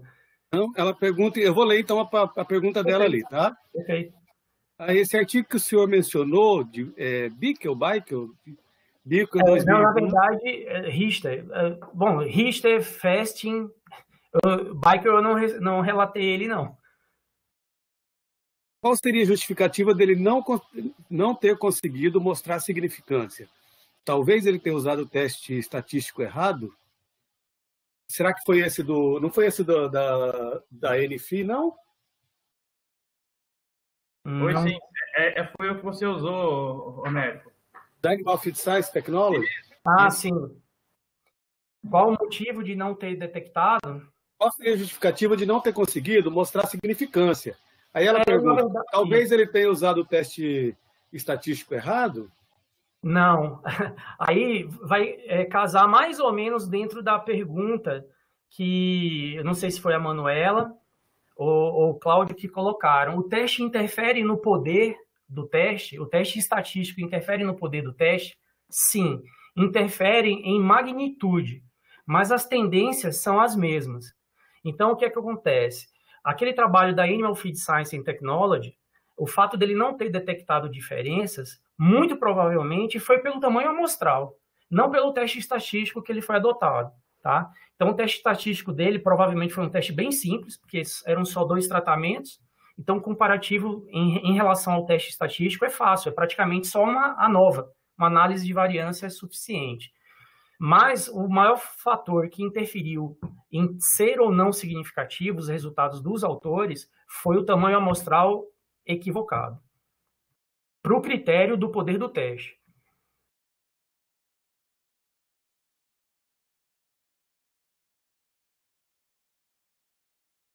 Valeu. O Matheus está com dificuldade lá na internet dele, mas ele me falou aqui pelo WhatsApp que já foi contemplado na pergunta do Cláudio, na intervenção do Cláudio. Ô, Wilder, você quer perguntar no microfone ou esse via bate-papo significa que é para eu ler aqui, hein? Às vezes as pessoas não querem falar, não sei o que significa esse via bate-papo, mas se você quiser entrar aí, dá o prazer de falar com a gente. O Wilder também está sem microfone. Ah, então é por isso. Vamos lá. Ele pergunta, e acho que essa é a nossa última pergunta, Américo, já são 10 para meio-dia, né, para a gente poder encerrar aí a tempo de conseguir almoçar hoje. O Wilder pergunta, a que é atribuída a significância reportada pelos autores do exemplo estudado, ao teste ou ao método utilizado? Parece que tem a ver com a pergunta da Yasmin, né? Verdade, verdade. Tem o peso muito maior é o conjunto amostral, tá? Assim, o número de amostras vai interferir nos estimadores. O conjunto amostral vai interferir na média, no desvio padrão, na variância. Ou seja, a partir do conjunto amostral, se ele for efetivamente muito pequeno, ele compromete todos os nossos estimadores e vai comprometer também o teste. Então, o principal fator continua sendo o número de amostras que a gente vai trabalhar. Claro que esse número de amostras, quando ele é reduzido em tamanho, se a gente tiver uma boa padronização dos nossos animais, a gente melhora o poder do teste, porque a gente criou uma uniformização melhor em relação aos animais utilizados na experimentação. Então, esse é um critério muito importante, tanto que faz parte dos requisitos fundamentais de um bom desenho experimental. Tá ótimo, Américo. Muito obrigado. Sumiu tudo aqui para mim. Não sei o que aconteceu. A Letícia está... Vocês estão me ouvindo? Está respondendo. Obrigado.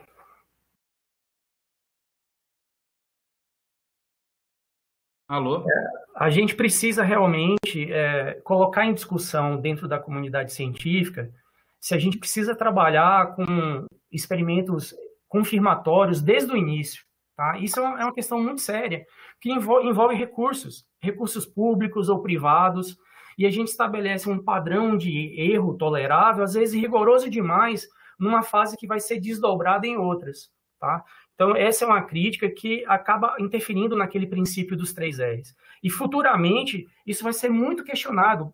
Quem fez algum uso de animais na experimentação no passado, sabe que era relativamente tranquilo passar esse protocolo experimental nos comitês de ética. Hoje em dia, não. Né? A própria comunidade científica ou fora dela tem sérias rejeições ao uso de animais na experimentação. Infelizmente, nós precisamos usar eles, mas a gente precisa usar esses animais no menor número possível para garantir o respeito a esses animais, bem-estar, não sofrimento, não dor. E aí, os princípios dos 3 R's não vão ficar de fora da próxima, né, geração de pesquisas que vem daqui para frente. Ok, meu sistema caiu aqui, eu dei uma fraquejada e voltei. Apareceu mais alguma pergunta? Eu ainda não consegui entrar na... Tá surgindo algumas aqui, no caso do quadrado latino. Bom, o quadrado latino, o número de amostras vai ser ampliada pela própria natureza do processo metodológico, né? A gente usa um pequeno número de animais, mas o número amostral é maior do que o número de animais que a gente tem, porque a gente replica o uso desses animais. Então, o que vai entrar no nossa simulação são as amostras, tá? E essas amostras podem ser virtuais. Quando o próprio quadrado latino é rodado, a gente gera mais amostras. Então, a gente trabalha com o número de amostras. Quando a gente trabalha com 4 ou mais tratamentos, a gente pega, né, um comparativo par a par para poder fazer a estimativa do tamanho amostral.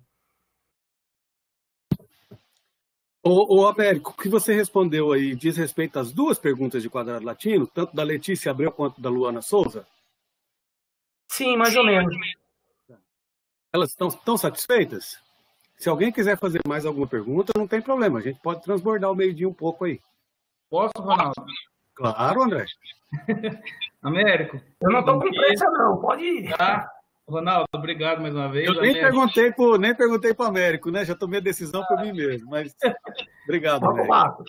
Tá? Obrigado, Américo. Tá? Parabéns pela apresentação. Tá? Vou te fazer uma pergunta, igual a Manuela comentou também. Eu tenho uma certa dificuldade nessa parte estatística. Tá? Então, assim, aqui no nosso caso, aqui onde eu estou lotado, a gente tem limitação de estrutura, né? Então, eu tenho lá um galpão com 16 baias de concreto apenas, né? E eu não parti para esse lado. Eu queria ouvir sua opinião sobre pesquisa com animais em lotes e não individualizado, né? Nessa parte estatística.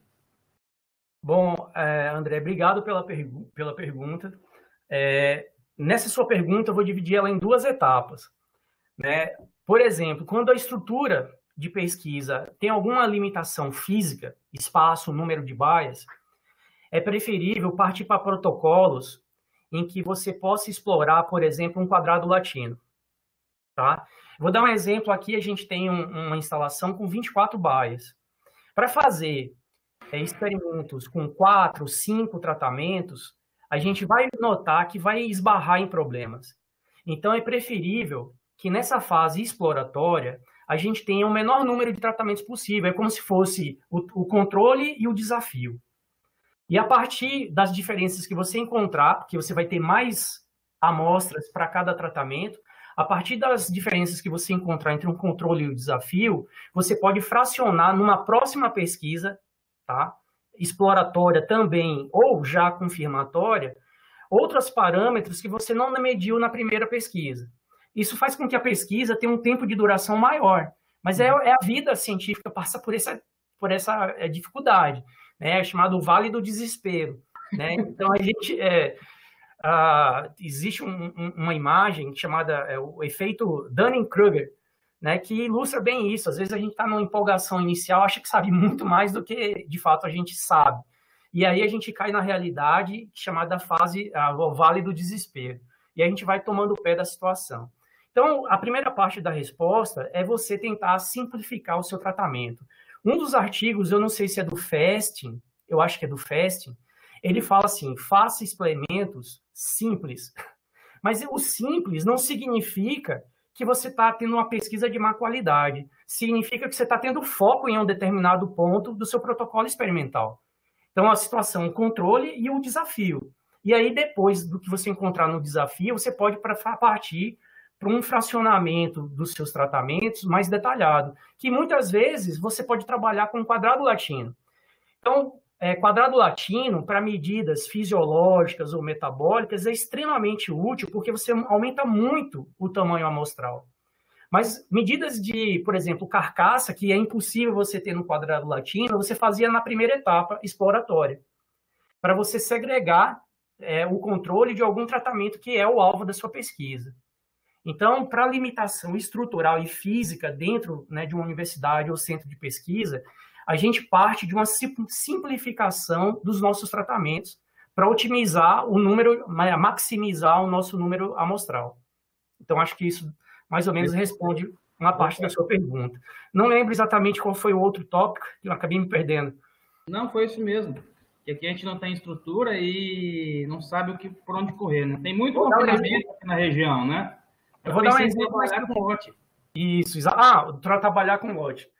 Aqui, como a gente tem 24 baias, eu já fiz experimento com 4 tratamentos. Nunca mais eu faço com 4 tratamentos, tá? Eu faço com 2, né, futuramente, né, o controle e o desafio. E se eu quiser um detalhamento maior, eu parto a partir dos resultados que eu encontrar para um desenho experimental usando um quadrado latino, que meu número amostral aumenta muito fácil. Só que as medidas que eu abordo no quadrado latino não são necessariamente mais as mesmas que eu explorei no primeiro experimento. Então, essa é uma estratégia. E em relação ao lote, é possível trabalhar com um lote, né, animais, um grupo de animais por baia. Só que você vai acabar gastando mais animais. Isso é mais um caso em que são fazendas grandes, né, na iniciativa privada você tem um confinamento enorme, como eu já fui aqui no confinamento com 200 vacas. Então, é difícil você fazer uma baia para individual para cada animal. Então, você poderia fazer baias coletivas, usando a infraestrutura da iniciativa privada, que você conseguiria otimizar esses recursos disponíveis na fazenda. E aí não teria problema, desde que você fique consciente de que aquela baia coletiva vai valer como uma amostra. Obrigado. Acho que vou ter que partir para esse caminho aqui. Tem bastante parte infraestrutura privada, né? Bastante confinamento. E eu que mexo na parte de carcaça e carne, então fica mais limitado ainda aqui dentro, né? Exatamente. Mas eu não parti para estudar isso ainda. Eu vou começar a dar uma olhadinha para ver, para não cometer esses erros experimentais também.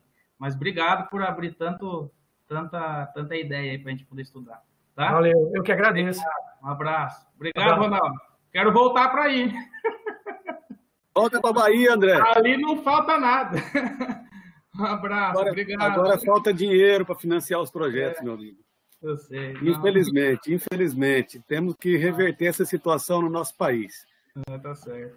Tá. Mais alguém tem alguma pergunta? Pessoal, antes de eu fazer os devidos agradecimentos e entregar o certificado do Américo, eu gostaria de chamar a atenção de vocês, enquanto a gente está falando aí, ó, tá aparecendo aí o cartazinho, o card, o folder, como vocês acharem melhor, do nosso próximo encontro. Tá? O endereço é esse mesmo, dessa sala que vocês estão. O tema vai ser Redação Científica de Qualidade na área de Zootecnia e Recursos Pesqueiros. Professor Gilson Volpato, né? Já falei para vocês, vocês todos devem conhecer. Por favor, divulguem, fiquem à vontade para participar. A gente faz a divulgação por meio do nosso Instagram. O Pedro colocou aí em cima, né? Está um pouquinho acima aqui no chat público, no bate-papo. O nosso Instagram é o Genro UFBA, Genro Grupo de Estudos em Nutrição de Ruminantes, UFBA. E também nós mandamos via lista de transmissão. Então, se vocês quiserem receber divulgação de próximas palestras, adicione o número do Pedro ao contato de vocês e manda um oi, que facilita, porque senão a gente fica mandando, fica mandando mensagens um a um, e isso dificulta, né? Atrapalha um pouco. Nos ajuda se vocês adicionarem aí ao contato, tá? Ok?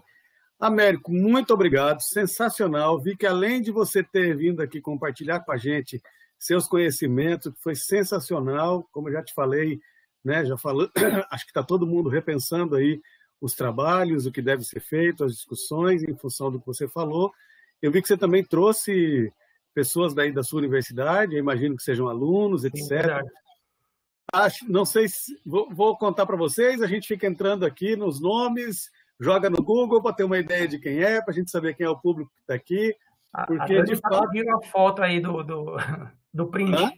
A Dani está pedindo o print da galera. Já. E aí, Robson, entra aí logo, porque são só 12, viu? E aí, pessoal, eu estava falando a respeito de... A gente tenta saber quem porque tem tido, geralmente, em torno de 50, 60 pessoas, né, participando. Aqui foi uma média de 48 participantes aí dessa palestra, então nem todos a gente conhece, é legal a gente saber de onde as pessoas estão vindo, etc., né? Então, a gente quer agradecer bastante todos que estiveram aqui, vários professores, vários amigos, vários estudantes, vários colegas. Espero que tenha sido proveitoso, tão proveitoso para todos como foi para nós. E agora, quem entrar aí, a gente vai tirar a famosa foto, o print que Daniela coloca nos stories depois. Daniela, tira esse povo barbado feio daí, vai. Você corta daqui para cá, ó. A André entrou aí no meio, não vai ter jeito. Agora vai ter que distribuir as barbas. Ah, é, né, Matheus? Para falar com a gente, você estava com a internet ruim, né? Tá bom. Vamos lá, gente. 1, 2, 3 e já. Sorriam. Ó, o Ederson. Outra. Pronto. Muito bem. Quem gostou, aperta o botãozinho curtir. Quem não gostou, recomenda para os inimigos. E bora todo mundo almoçar. Américo, parabéns, sensacional, muito massa. Tá? A gente se encontra na próxima semana, dia 19 às 10 da manhã. Um abraço. Agradeço a todos vocês. Muito obrigado. Valeu, Américo. Valeu. Já está disponível o vídeo da palestra do professor Geraldo, tá? Então, já vai estar lá na nossa Dropbox, no endereço que o Pedro colocou ali. Um abraço, até a próxima. Se cuidem, fiquem em casa. Se sair, usem máscara.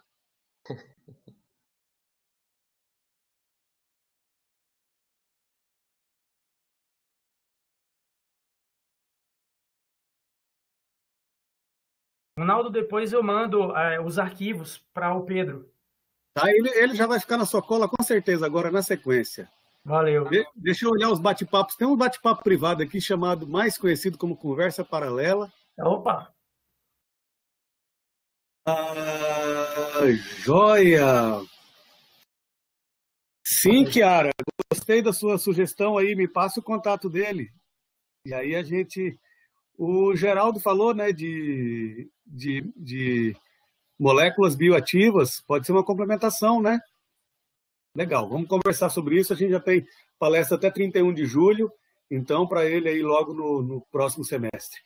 Américo, traga seus pós-graduandos. Cara, muito legal sua apresentação, muito boa. Obrigado mesmo, viu? Show de bola. Valeu, show de bola. Cara.